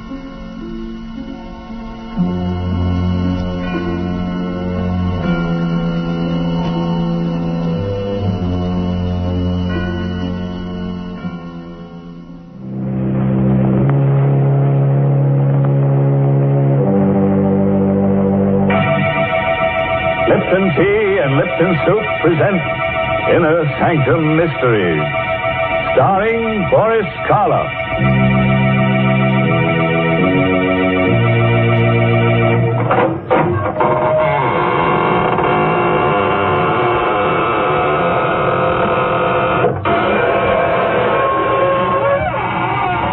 Good evening, friends of the Inner Sanctum. This is your host, to welcome you through the squeaking door into the land of ghosts, vampires, and other gay, hilarious people. Friends, are you looking for an apartment? Well, we have just the place for you. It's sturdily built, completely of marble, with cold running water every time it rains. You don't have to worry about the landlord putting you out. The lease is forever. All you have to do to get this little love nest is call your undertaker and get yourself a little bit dead. Mr. Host, I assure you no one is the least bit interested in your offer. But, Mary, just think. Once you're dead, you can appear on Inner Sanctum. You know, we always have a ghost in our story, someone whose voice comes back from the grave and gives advice to our characters.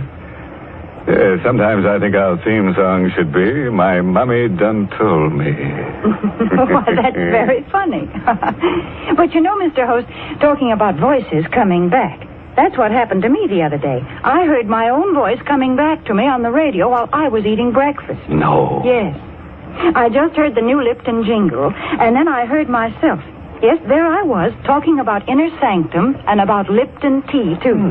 You see, it was a record, an electrical transcription that I'd made, all about Lipton's brisk flavor, how Lipton's always tastes fresh and full-bodied, never wishy-washy. And you know what? There was a man on the record who talked almost like you, Mr. Host. An imposter. I'll kill him. Oh, it was just in fun. He made spooky remarks when I talked about Lipton tea. But I did get a chance to say that Lipton's is the largest selling brand of tea in the whole world. All right, Mary, you've had your chance. And I'll make room for the creepiest voice you ever heard. The curdling kid himself, the star of stage, screen, and radio, Boris Karloff. Tonight's story is called The Wailing Wall. It's an original radio play by Milton Lewis. You'll hear Boris Karloff in the role of Gabriel Hornell. All set, friend. And turn out the lights, curdle close to the fire, and listen. Night. And on the waterfront of downtown Manhattan, the fog creeps in like a crawling cloud. Tucked in between the towering skyscrapers, there's an old rundown mansion. An anachronism. A freak among the streamlined giants. It's the Hornell home. And tonight, leaping tongues of flame from behind the black shutters.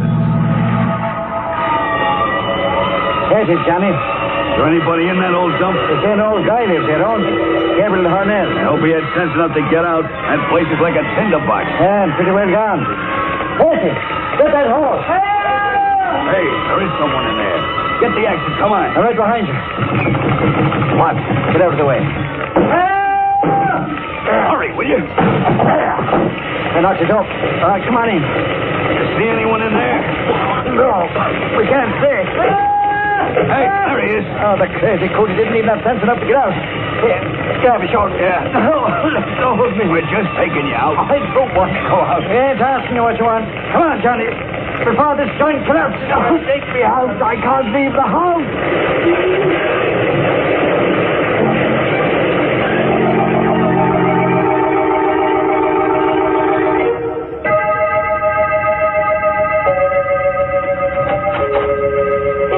Hornell, I hope you're feeling... Oh. Mr. Hornell? Mr. Hornell?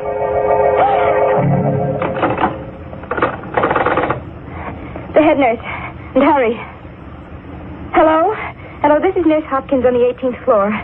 Gabriel Hornell is not in his room. The window is open from the bottom. Yes, I'm sure he did. There's a letter. I know, but I'm sure he's not alive. Oh, the letter? Yes, I'll read it to you.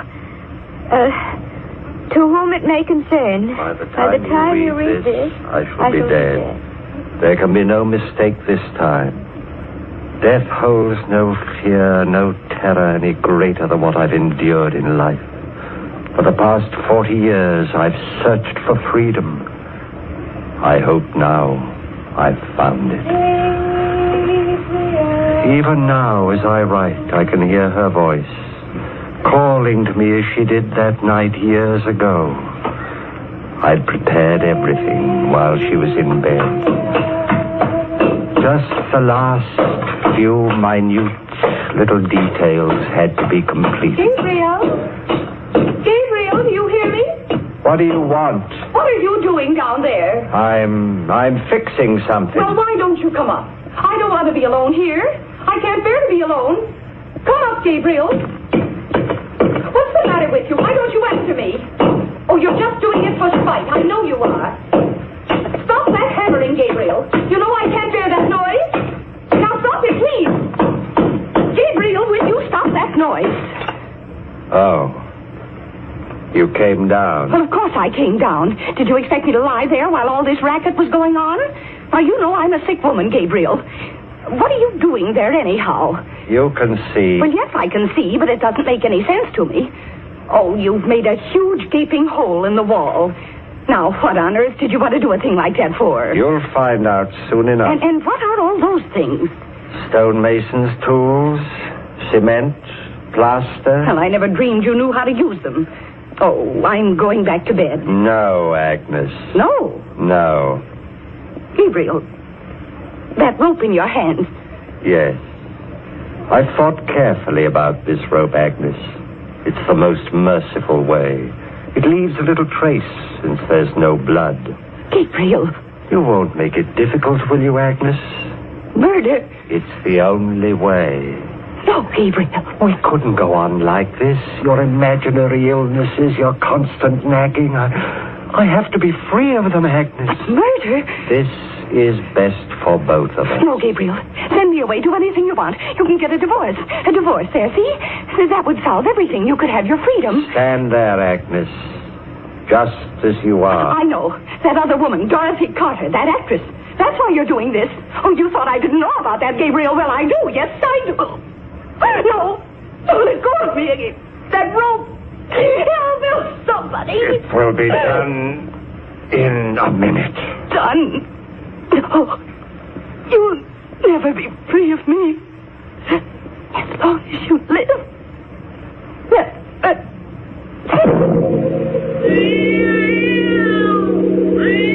The cat saw everything with its yellow eyes. The cat saw me take her body to the tomb I'd made in the wall. The cat saw me place her there and carefully seal it up. I worked quickly, skillfully, with infinite care. First the bricks, one on top of the other, then the plaster. Then the wallpaper to match the rest of the room. That wasn't very difficult. In a short time it was done. I was free. All I had to do now was to go to the police and report her missing. It was even simpler than I thought. I put on the coat.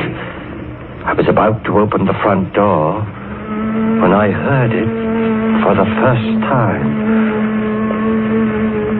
I thought it must be my imagination. I listened carefully. I rushed to the wall, put my ear to it. What I heard made icy perspiration ooze out of every pore of my body. The wail was coming from the wall. It was like the insane shriek of some creature of another world. Was she alive in there? She couldn't be. She was dead. I knew she was dead. And yet I heard her voice wailing. I could swear it was her voice. I couldn't go out as I'd planned. What if someone else should hear it? Would they go to the wall? Investigate? The doorbell. Oh, it couldn't be at this hour. It couldn't be, but it was. Oh, I had to risk everything and answer it. I'm sorry to disturb you, Mr. Hornell. It was Patrolman Cleary. He was the officer on the beat. He was blue with cold. I was passing by and I saw the lights on. I peeked in the window. You looked in? Yes. Since you were still up, I thought I'd ring. It's a bit cold out tonight, and I'd like to warm these old bones for a minute. Oh, yes, of course, Cleary. Don't stand there in the door, man. Come in. Thank you. I see you got your coat on, Mr. Hornell. Just got in? Only a few moments ago. As a matter of fact, I was going to see you. See me? Why, yes. It's about my wife. Hi, something wrong? I hope not. I was out all evening. When I got home, she was gone. That's not like her, Mr. Hornell. No, it isn't. Was she alone all evening? Yes, at least I think she was. You know, she hasn't been feeling very well lately, and I hate to think it possible, but she may have destroyed herself. Mrs. Hornell? No, she wasn't the sort. Oh, she was ill, terribly ill. I tried to keep it secret until she recovered, but the doctors knew. Insane? Yes. Don't you see? The river. I'd better get back to the precinct and report this. You'd better come with me. Missing Persons Bureau will... Hey, Mr. Hornell. Yes? You must be mistaken. Isn't that her? That isn't a woman. But of course it is. It's coming from that room there. Well, sure, it's your wife. I know her voice, and she sounds like she's in pain. It can't be. There's no one in that room. She must have come in the back way. Come, I'll show you. No, don't go in. What? Nothing. There. You can see for yourself. There's no one here. No one? Could have sworn your wife was in this room.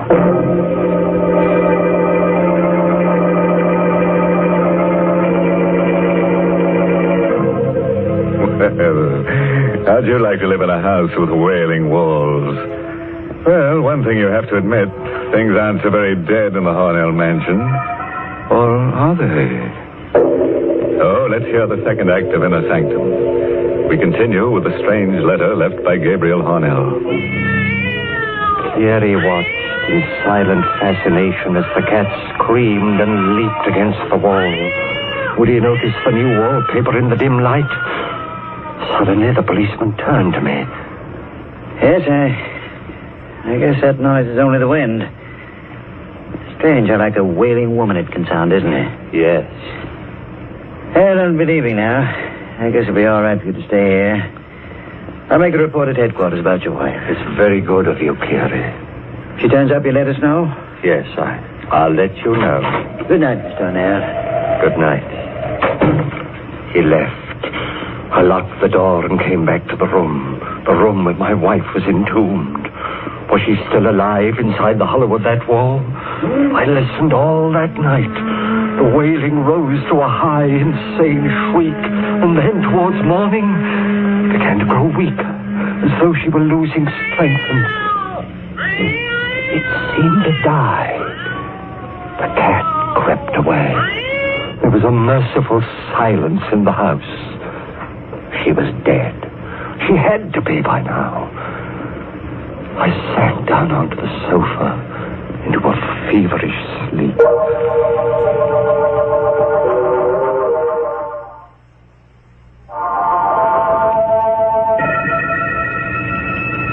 Somewhere a bell was tolling, calling the mourners to the grave. Suddenly I sat bolt upright, shaking, trembling. Oh, I'd been dreaming. The front doorbell was ringing. It was night again. How long had I slept? The house was silent.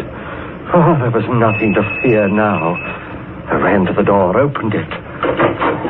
Hiya, kiddo. Dorothy. Well, are you going to keep me out here in the cold? No. Come in. I haven't been feeling well, Dorothy. Is that why you forgot our date tonight? I must have overslept. What time is it? 10 o'clock. 10? I must have slept clear through the day. Well, aren't you glad to see me? Glad? Why, yes. It's a delightful surprise. Well, that's more like you. Come here, kiddo. You've got the blues, but Dorothy will wipe them away. Give us a kiss. What's that? Just the wind. Oh, no, it can't be the wind. This is a very old house, Dorothy. You sometimes hear strange noises. Oh, I've never heard anything like that before. Sounds human.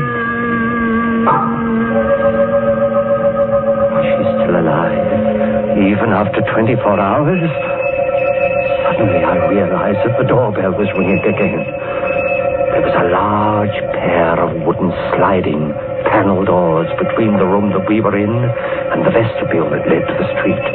I wasn't going to take any more chances. There's someone at the door, Gabe. Yes. You wait here, Dorothy. What are you doing? Closing these doors. Why? I'd advise you not to ask too many questions. Evening, Mr. O'Neill. Officer Cleary. Who are those men with you? They got something to show you, Mr. O'Neill. You'd better brace yourself. It's not going to be pleasant. All right, bring it in, boys. You can put it over there. What is it? It's a body. A woman. Just fished out of the river right near here. She can't be dead more than 24 hours. My wife? That's hard to say. see, the body got caught in the propeller of a boat. It's not easy to recognize it. Unless it was examined by someone who knew her very well. Like yourself, of course. Let me see it. Take away the burner. Look, Mr. Arnett. I know. It's pretty bad. Is it your wife? Agnes? Yes. Yes, of course. It's her. You're sure now? Yes, I'm sure. Positive. All right, boys. Take it away. You can stay here, Mr. Arnett. I'll take care of everything down at headquarters. Good night. Good night, Cleary. Luck, fate, whatever it is that seemed to control men's lives was playing directly into my hands. They'd never investigate now. The nightmare was over. This time I was really free. Suddenly, the panel door opened. Dorothy was standing there, a curious smile on her lips. I heard everything, kiddo. You did? So you were married. No longer, Dorothy. My wife died. Suicide. So I heard. Now everything will be quite all right, and we can get married in a few weeks. We'll have money, lots of money. She left you plenty, eh? She was very wealthy. What's the matter? Nothing. Nothing. I see what happens to your face when you hear that wail. Did you kill her? What are you talking about? Did you murder her? You heard what he said. She was found in the river. You can fool a dumb copper, but you can't fool Dorothy. That wail. It's queer. Awfully queer. Look at what that cat's doing, will you? Jumping up on that wall like it's gone crazy. Yes, there's something about that wall. That's what the cat's trying to tell me. Something about the wall. You better stay away from there, Dorothy. I'm going to find out something. Yeah, put that bookend down. Not till I'm done with it, kiddo. What are you doing there? I'm going to break through that wall. You crazy fool, stop it. No. Here, give me that thing. You're too late, Gabe. I've broken a hole through, and I'm going to look. Now you've seen. It's the hand. The hand of a woman. It's her. Your wife. Yes, Dorothy. You murdered her. Yes. Well, ain't you the kid? What are you going to do about it? What do you think? I want money. Lots of... That rope. Yes. This rope. It leaves no telltale traces. Oh, no, kid. Didn't you get it? It was all a joke. No, don't come any closer. Don't scream, Dorothy. It won't do you any good. Gabe, listen to me. I don't want a cent. Not one penny. I love you. I love you, I tell you. I'll keep your secret. I'll do anything you want. Anything. That rope. Take it away from my neck. Don't give it the name of heaven. Don't break it.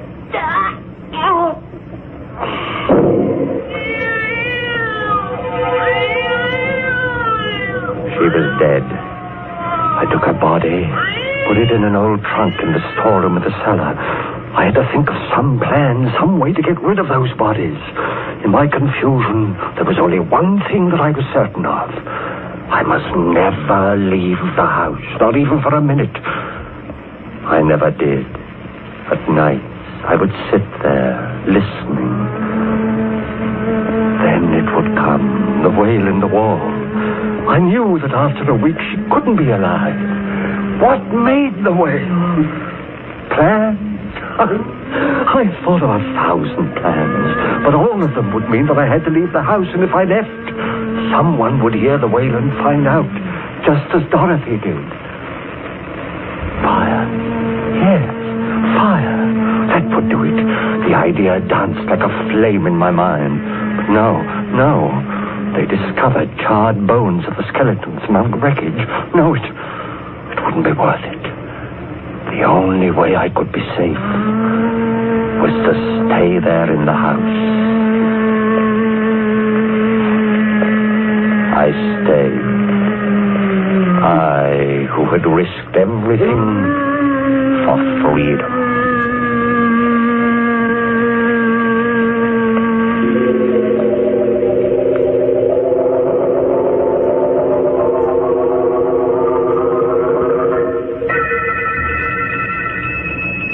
One day, the doorbell tinkled. I opened it. Mr. Hornell? Yes? I'm Mr. Crawford from the bank. May I come in? Just in here, in the vestibule. We've written to you a dozen times, but you've never replied. What do you want? Well, Mr. Hornell, you may not realize it, but you've overdrawn your account. The money your wife left is gone. Gone? So short a time? So short? Why, she died 40 years ago. 40? It seems only yesterday. We've been investigating. Even the grocer who used to supply your food no longer will extend you credit. What do you want with me? I'm not starving. If you'd see your face, you'd realize that you are, Mr. Hornell. Now, if you'll only be reasonable, we can see to it that you get $250,000. $250,000? How? By selling this house. It's become very valuable. No. You get out of here. Get out. But Mr. Hornell... Get out! Very well. He was right. I was starving. That night, when I heard the wailing begin again, I came to a decision. I had spent 40 years in the house. More punishment than criminals receive who've committed even worse crimes than mine. I'd take a chance. I opened the wall I'd sealed up 40 years ago. She was still there. But the wailing continued. Why? I looked into the tomb I made for her, and then I saw it. I saw this thing that had ruined my life.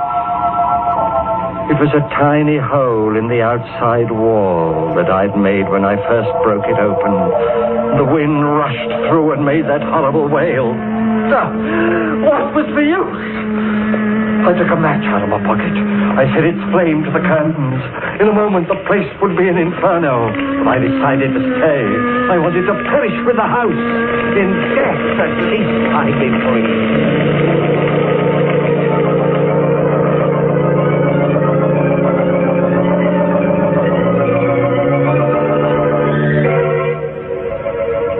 But even then, freedom was denied me. They rescued me, brought me to this hospital. I had the nurse make inquiries from the police. She told me. No, there was nothing unusual found among the ashes. Everything was burned to a fine powder. If I had only set fire to the house 40 years ago. But no matter. The window is open. And it's 18 stories to the ground. I will soon be free.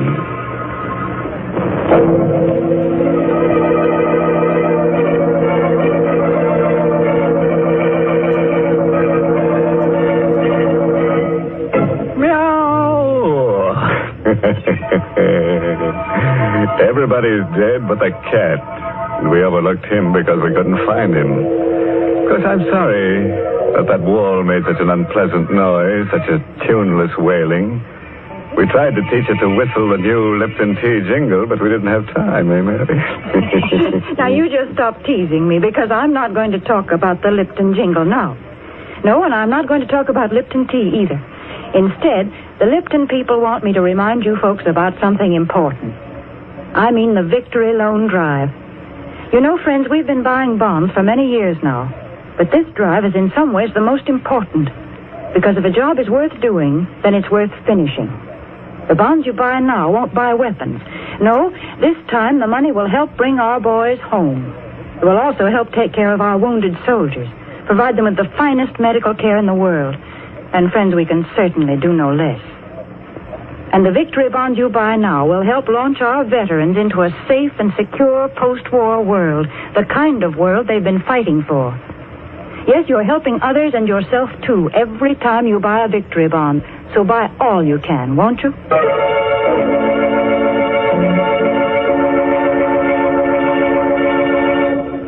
All right, friends. Until we meet at some haunted house, here's a parting thought. Don't seal your wife in a wall. That won't keep her quiet. Oh, by the way, this month's Inner Sanctum mystery novel is Devil in the Bush by Matthew Head. Yes, and next week's Inner Sanctum story, directed by Hyman Brown and brought to you by Lipton Tea and Lipton Soup, Next week's story is about a man who gets hunches. His hunches are about death. He's sure he's going to be killed, but not by poison or fire or strangling. Nothing simple like that. No, our character has a nice, interesting death waiting for him. Oh, if you'd like to be in at the death, drop in next Tuesday. And now it's time to close the squeaking door, so good night. Pleasant dreams.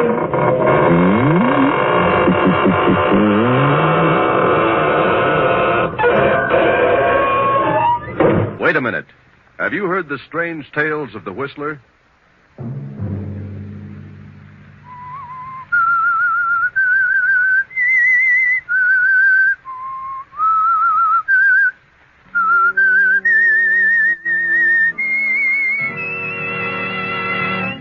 I'm the Whistler.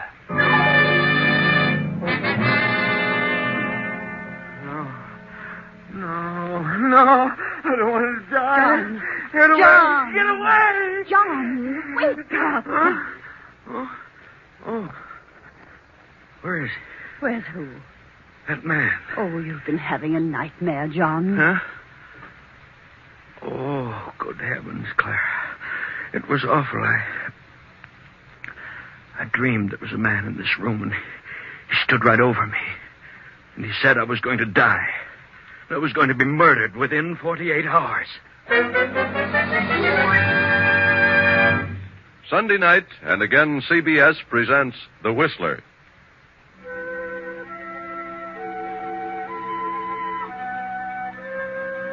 I, the Whistler, know many things, for I walk by night. I know many strange tales, many secrets hidden in the hearts of men and women who have stepped into the shadows. I know the nameless terrors of which they dare not speak. And so I tell you tonight the strange story, Death Comes at Midnight. John Prentice is a manufacturer, a very busy man who needs his rest. But John had a frightful dream. The dream was not brought on by a guilty conscience, but John's life has been above reproach. He loves his wife, Clara, and their grown daughter, Eva. He has done no wrong to any man. Why, then, this awful dream with its prophecy of death? Now, the following evening, the Prentices are planning to attend a lecture, and Dwight Cooper, Eva's fiancé, is going with them. The wife and daughter are in the living room awaiting his arrival. Oh, there's Dwight now, Mother. I'll go to the door. Oh, wait a minute, Eva. You'd better make sure who it is before you open the door. Oh, Mother, you still worrying about that dream Daddy had last night? Well, I can't help being nervous about it. Well, of course it's Dwight. We're expecting him, aren't we? I'm going to let him in. Well, enter, my lord. Hello, darling. How come you're answering the door yourself? Maid's night out? We haven't got a maid. She went to work in a war plant. Well, good for her. We're going to do without a maid for the duration. That's the spirit. Good evening, Miss Prentice. Good evening, Dwight. Now, you see, Mother, it wasn't a big bad wolf after all. Not this time. But we'd better be careful, Eva. Well, what's this about a big bad wolf? Seems that Mother believes in dreams, Dwight. And last night Dad had one that was really a honey. Oh, I don't believe in dreams. Oh, Daddy. Yeah? Dwight's here, so hurry up. I'll be there just a minute. Talk about a woman taking her time dressing. Well, what about this dream? You tell him, Mother. Well, I don't believe that all dreams have a meaning. But this one John had was a prophecy, and I'm concerned about it. Yes? He kept hearing a man's voice telling him over and over that he was going to be murdered within 48 hours. Murdered? Can you imagine such a thing? Oh, well, I wouldn't be alarmed, Mrs. Prentice. According to psychologists, a dream has no possible relation to the future. They say a dream comes from experiences of the past that have been registered in the subconscious mind. Well, if John's been murdered in the past, I haven't heard about it. Oh, now, wait. I didn't mean it quite as literally as all that. Well, Mother's been counting the hours, Dwight. Let's see, the dream came at midnight last night. Well, that means Dad's hour of doom is midnight tomorrow.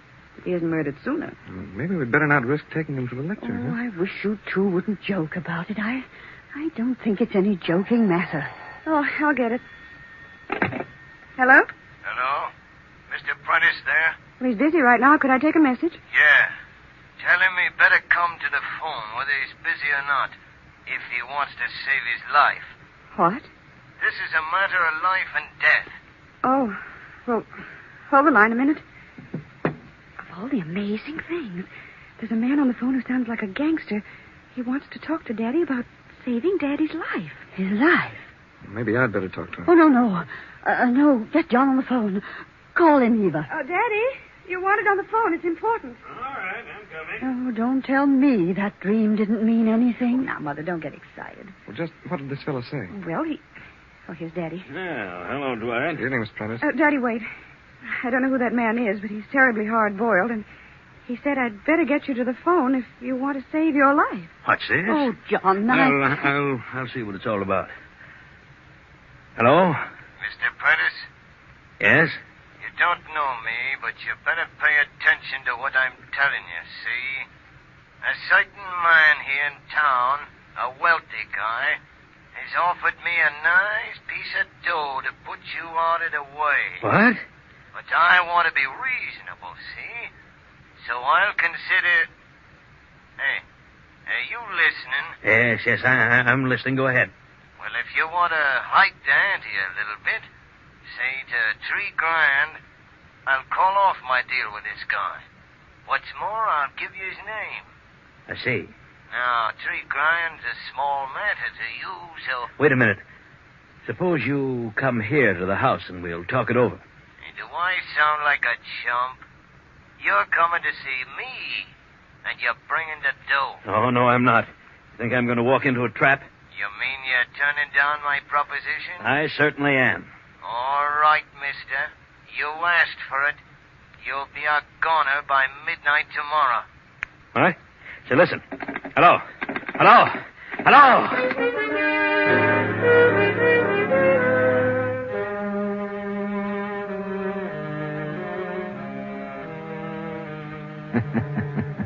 Midnight tomorrow. Now, not only in a dream, but in actual fact, John has been told that he will not live beyond that hour. John phones the police, and a few minutes later, Captain Arnold arrives at the house. Mr. Prentice, can you think of anyone who'd like to have you put out of the way for any reason at all? No. No, Captain, I really can't. Now, you've been in business a good many years. How about your business rivals? Well, of course, I've made a certain amount of enemies, of course. Yeah. I don't think any of them would go so far as to hire somebody to kill me. Well, you never can tell. Suppose you name some of your enemies. Oh, no, I'm afraid, Captain, I couldn't do that. Well, see here, why not? Well, frankly, because I might be causing an innocent person a lot of embarrassment. Oh, well, what of it? We've got to get to the bottom of this some way. Have you had a quarrel with anyone recently? No, I haven't. Think carefully now. Well, yes, come to think of it, I did have a rather heated argument with a man the other day in my office. Oh, but I'm sure... Well, then, who was he? I'd rather not say. Was he a wealthy man? Yes. Then tell me his name. Oh, no, Captain, I'd rather not. If you'd go to his house and question him, I don't want... How can the police help you if you won't help yourself? Well, this is none of my business, Mr. Prentice, but if I were you... No, Dwight, there's no use arguing. Got my own ideas on the subject. Well, that's that, I guess. We'll have to conduct our investigation without your help, Mr. Prentice. Oh, by the way, Captain, I'd feel a lot safer if you'd send an officer out to watch the house tonight. Well, I brought a man with me. He's out in the car. I'll leave him here. Oh, that'll be fine. I'll leave the car, too, in case he needs it. Well, we'll do what we can, Mr. Prentice. Let us know the developments. Oh, of course, and I want to thank you, Captain. Good night. Good night. Good night, Captain.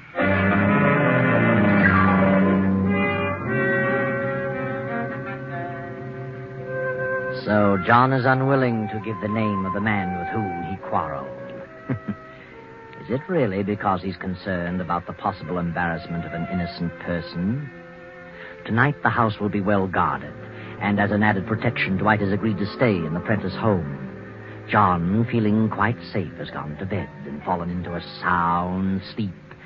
Then, at exactly midnight... Let me go. Let me go.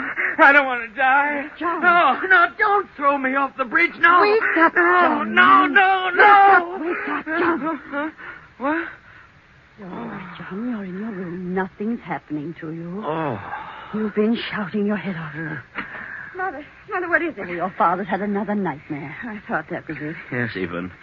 It was terrible. What kind of a dream was it? Like the other one? Oh, it was worse. Now I know how I'm going to die and when. Oh, you're not going to die. I'm afraid, Eva. What did you dream, John? He took me in a car to the old river bridge on Tower Street. Who took you? I don't know. I never saw him before.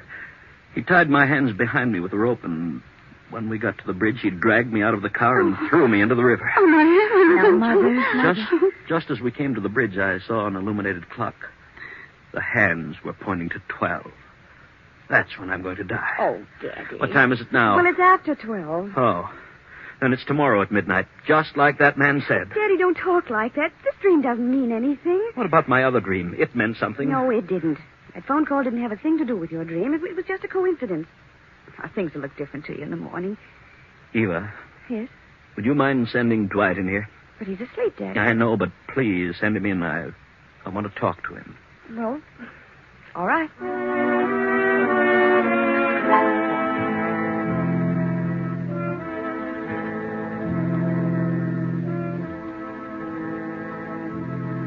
Sit down, Dwight. They told me about the dream, Mr. Prentice, but I wouldn't let it bother me if I were you. I can't help being bothered. The dream was so vivid, Dwight, and it fits in so perfectly with what's happening in real life. Yes, I'll admit that's rather strange. The reason I sent for you, well, if anything should happen to me, I want you to sort of take charge of things for Clara and Eva. How do you mean? I've made a will that takes care of my property, but there's my life insurance. It amounts to $100,000, and the money will have to be invested. I see. Who's the insurance payable to? Clara, but of course she knows nothing about investments. You advise her, will you, Dwight? I've got faith in your judgment. Yes. I'll be glad to help in any way I can. Come to think of it, I owe a payment on that policy right now. But the grace period isn't up for a couple of days yet. I'll make the payment if I'm still alive. Oh, I have an idea you'll be alive, all right. But as you say, if anything should happen, I'll be glad to advise Mrs. Prentice. Oh, I knew you would, Dwight. And thanks.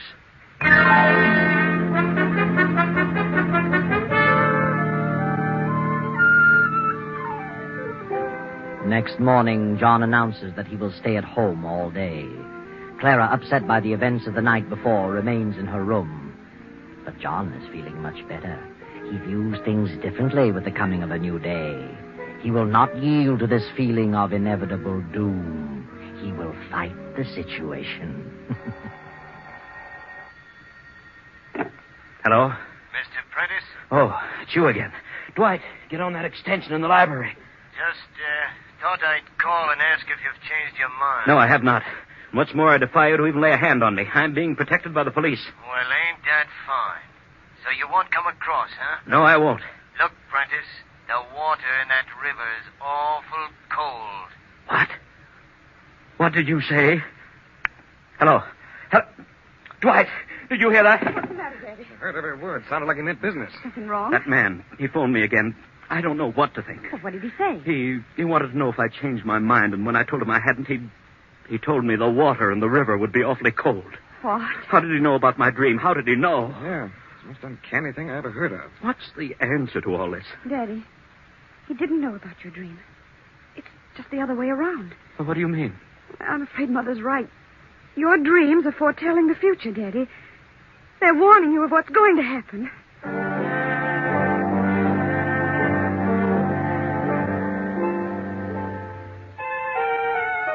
And now John's spirits are crushed again. For if the dream told the truth, then his fate is sealed in spite of anything he can do. Dwight, however, is not ready to give up. He is annoyed with Eva for admitting her belief in the dream. Darling, for your father's sake, you shouldn't have said what you did, even though you believe it yourself. I know, Dwight. Perhaps I shouldn't. I said it before I thought. But there must be something to those dreams. Yes, I know. You got me guessing. But look, let's try to do something. Do what? I've been thinking about this quarrel your father had. He won't tell us the man's name, but maybe we can find out. How? Through your father's secretary. The quarrel took place in his office, you know. Oh, yes. Miss Edwards might know about it. Well, shall we get down and see her? But look, let's not tell her what we want the information for. The less we say about this situation, the better. We'll give her some other reason. Yes. Get your coat and hat on, honey. We'll get out of my car.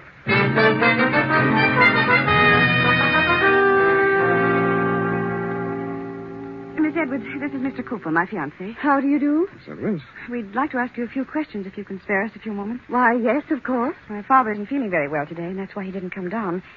You see, we've learned that he's rather upset about a heated argument he had recently with some wealthy man here at the office. Argument? Daddy won't talk about it. He hasn't even mentioned the man's name, but it's quite necessary that we find out all we can about it. If you'll tell us who the man was, we'll treat the matter in confidence. But, I don't know of any fuss your father had, Miss Prentice. He's quite an even-tempered man. Yes? Are you sure you don't remember? Very well. There was an argument. I couldn't hear what was being said. They were in your father's private office, but I did hear your father talking quite angrily with Mr. Reeves. Who's he? Milton Reeves. He's been in several big deals with Mr. Prentice. Oh. Couldn't you hear anything that was being said? No, just their loud voices. Mr. Reeves was angry, too, but I really couldn't make out what they said. No? Well, at any rate, we've got something to go on, Eva. Yes. I think we'd better have a talk with Mr. Reeves. Thank you, Miss Edwards. You won't tell Mr. Prentice that I said anything, will you? Or Mr. Reeves either? Oh, no. You can depend on that.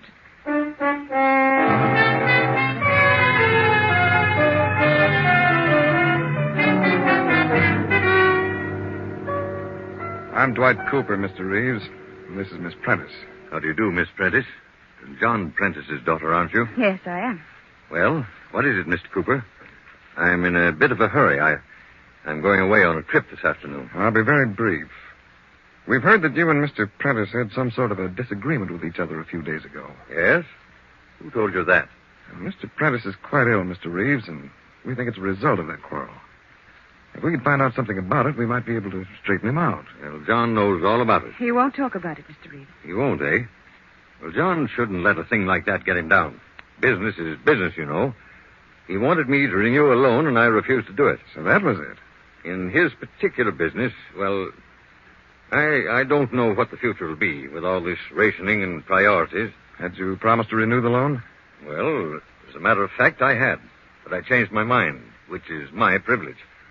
John wanted me to wait a few days. Said he was trying to borrow some money from the State Mutual. But I didn't think it was good business to wait, so I called the loan. Oh, I see. I imagine that made him pretty angry. Did it? You'll pardon me, Miss Prentice, for talking so frankly about your father, but really, I never heard a man get so abusive in my life. Why, he actually threatened me. Yes? He acted like a schoolboy. Said he'd get revenge. Do you think he will get revenge? Oh, no, Oh, yes. You're afraid of him, aren't you? You'd like to arrange things so he couldn't possibly get revenge, wouldn't you, Mr. Reeves? Did you threaten him? Say, what are you getting at? I think you know what we're getting at. I do not. Now, see here. I've told you all I'm going to tell you, so now I'll ask you both to leave. Surely. You've told us quite enough, Mr. Reeves.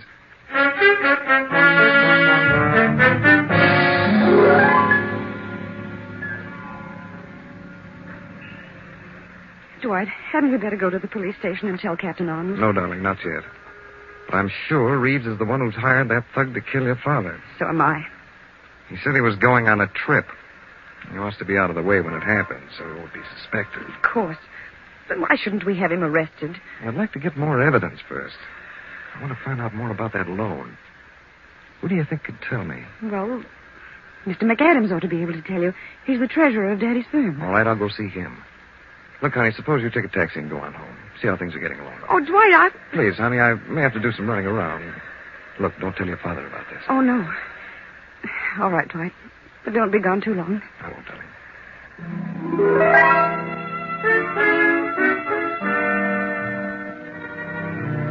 But Dwight has been gone much too long to suit Eva. It is now 11:30 at night.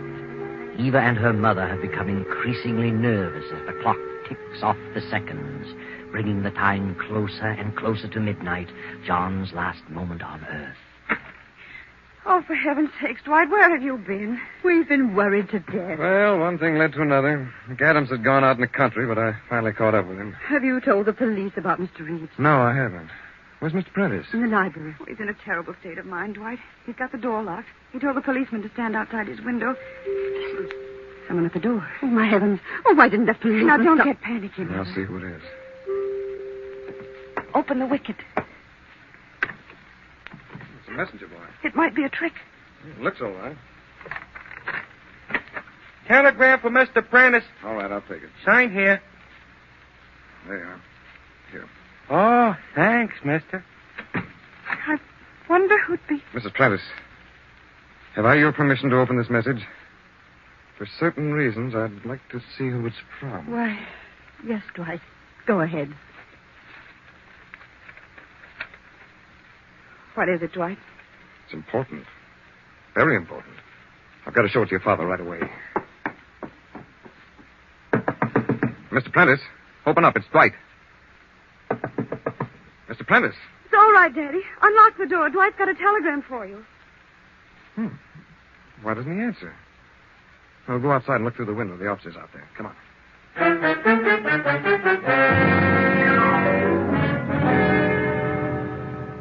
Where is that officer, Eva? I don't see him. I don't know, Dwight. Daddy told him to stay right here by the window. Eva, look. The window's wide open. What? What's that? Oh, my heavens. There's the policeman on the ground. Something's happened to him. He's hurt. Officer. Officer. He's coming around. What happened? I seen a car drive up in the alley. Oh. A light-colored sedan. And just as I started to investigate, somebody slugs me in the back of the head. That's all I remember. And they've got him. They've got Daddy. Darling, I'm going after that sedan. How do you know where it went? I'll find it. I'll drive to the Tower Street Bridge. I'm going with you. No, you stay here, Eva.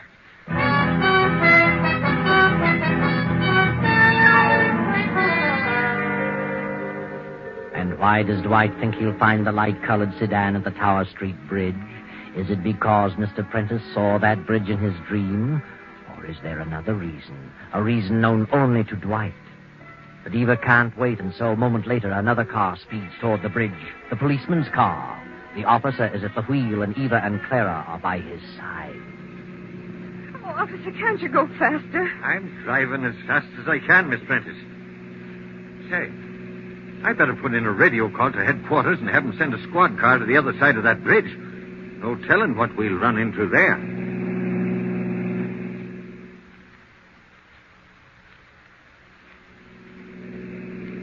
There's the bridge right ahead, officer. And there's the clock.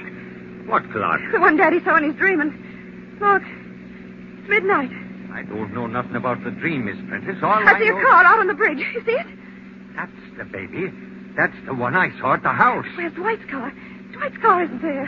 He must have got lost. Say, we'd better watch our step. The squad car ain't come to the other end yet. Oh, hurry, officer. Now, don't you get out of the car. You stay here. I'll see what's going on. Yes, but hurry.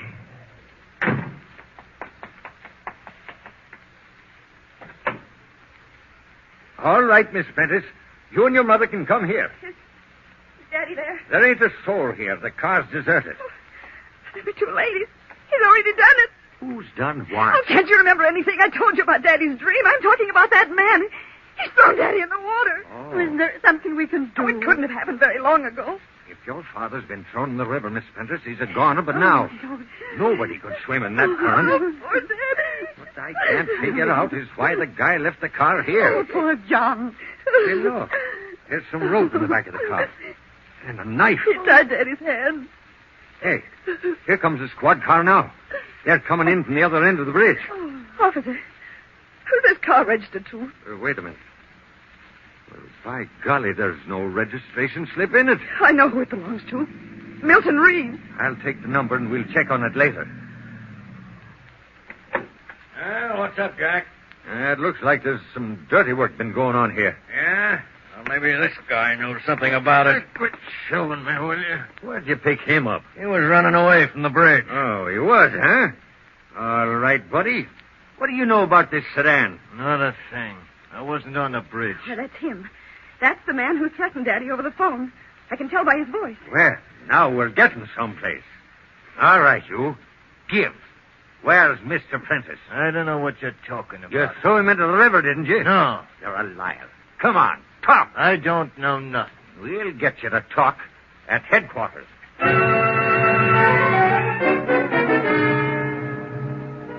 A few minutes later, the river's being dragged for Prentice's body. But what has become of Dwight? He hasn't been seen since he drove away toward the bridge. The two heartbroken women return home to wait for the sad news. They step into the house, and Mrs. Prentice breaks into a sob. Oh, come, Mother. You must try to get hold of yourself. We must try to be brave. Oh, I know, dear. I know. Oh, what has become of Dwight? Oh, I don't know what on earth could have happened to him. Eva, darling. Dwight, what are you doing there in the library? We thought you'd run out on us. Well, I haven't been here long. Oh, Dwight, it's terrible. I never dreamed such a thing was going to happen. No, just be patient, darling, and I'll tell you everything. I told you I finally saw McAdams. Yes? Well, the story about the loan was a lot worse than we thought. I found that Reeves had a grudge against your father. So he planned to ruin him and get everything he had. And he did just that. By refusing to renew and calling the loan. He did it deliberately. He worked in a backhanded manner and wrecked the business. He held the paper on everything your father owned. Father's broke. Yes. Reeves broke your father. Absolutely penniless. Reeves has the business, this house, everything. He pulled it so fast that your father hadn't a chance to get on his feet. When I found that out, I suspected the truth, but I wasn't sure till I got to that bridge. The truth? Then you did go to the bridge. I did. And I got there just in time to prevent the tragedy. I pulled your father into my car by force, turned around on the bridge, and came back here. What do you say? He isn't dead. No, he's here, in the library. Oh, heaven. John. No, just a minute, please. I'll bring him in. Come in, Mr. Prentice. Oh, Father, thank heaven you're safe. John, what happened? I know how you feel, Mr. Prentice, but you'd better tell him. Yes, Dwight, I will. You see, my dears, I just couldn't bear the thought of my wife and daughter suffering poverty. The only thing I had left was that insurance policy, and it would have lapsed in another day. I had to think fast. John, you don't If mean... I'd commit suicide while the policy was in effect, you'd get $100,000. But I wanted to spare you the disgrace of the suicide, so I decided to kill myself and make it appear as though I'd been murdered. Then, as I developed the plan, I got an inspiration. Why not hang the murder on Reeves, the man who had deliberately ruined me? That would be my revenge. Well, now you know the whole story. Now you understand the nightmares. But the telephone call... Well, I hired the man to make the calls and steal Reeves's car and drive me to the bridge and then give me the motor, as though it had stalled. All so that my murder could be traced directly to Reeves, who really had a motive to kill me. What motive? Well, my secretary knew all about it. When I discovered it was Reeves who was back of my failure, I threatened to divulge something I knew about him. He flew into a rage. The secretary heard him, and that was just what I wanted. But I knew I couldn't raise the money quickly enough, and my insurance policy was up tomorrow at noon. Well, that's the story. And it's all a miserable mess. Yes, John. It's all a very, very sad situation. Oh, but wait a minute. What about that telegram the boy delivered earlier? Where does that fit in? Was that part of your plan, John? Telegram? What telegram? Let me see it, Dwight. Why, it's from the State Mutual. They've granted the loan I requested. Yes, John, they've granted the loan. Now you can straighten things out. Now you can get back on your feet again. But think, John, what a sad tale this would have been if you'd followed through with your plan and Dwight hadn't caught you on the bridge at midnight.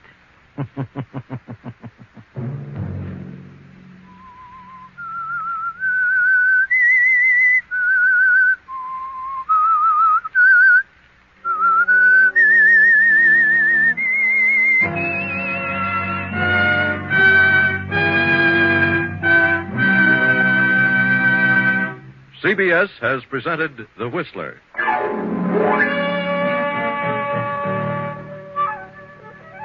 Original music for this production was composed and conducted by Wilbur Hatch. Tonight's Whistler story was written by Herbert Connor, directed by J. Donald Wilson, and came to you from Columbia Square in Hollywood. Next Sunday, 9:15. I, the Whistler, will return to tell you another unusual tale.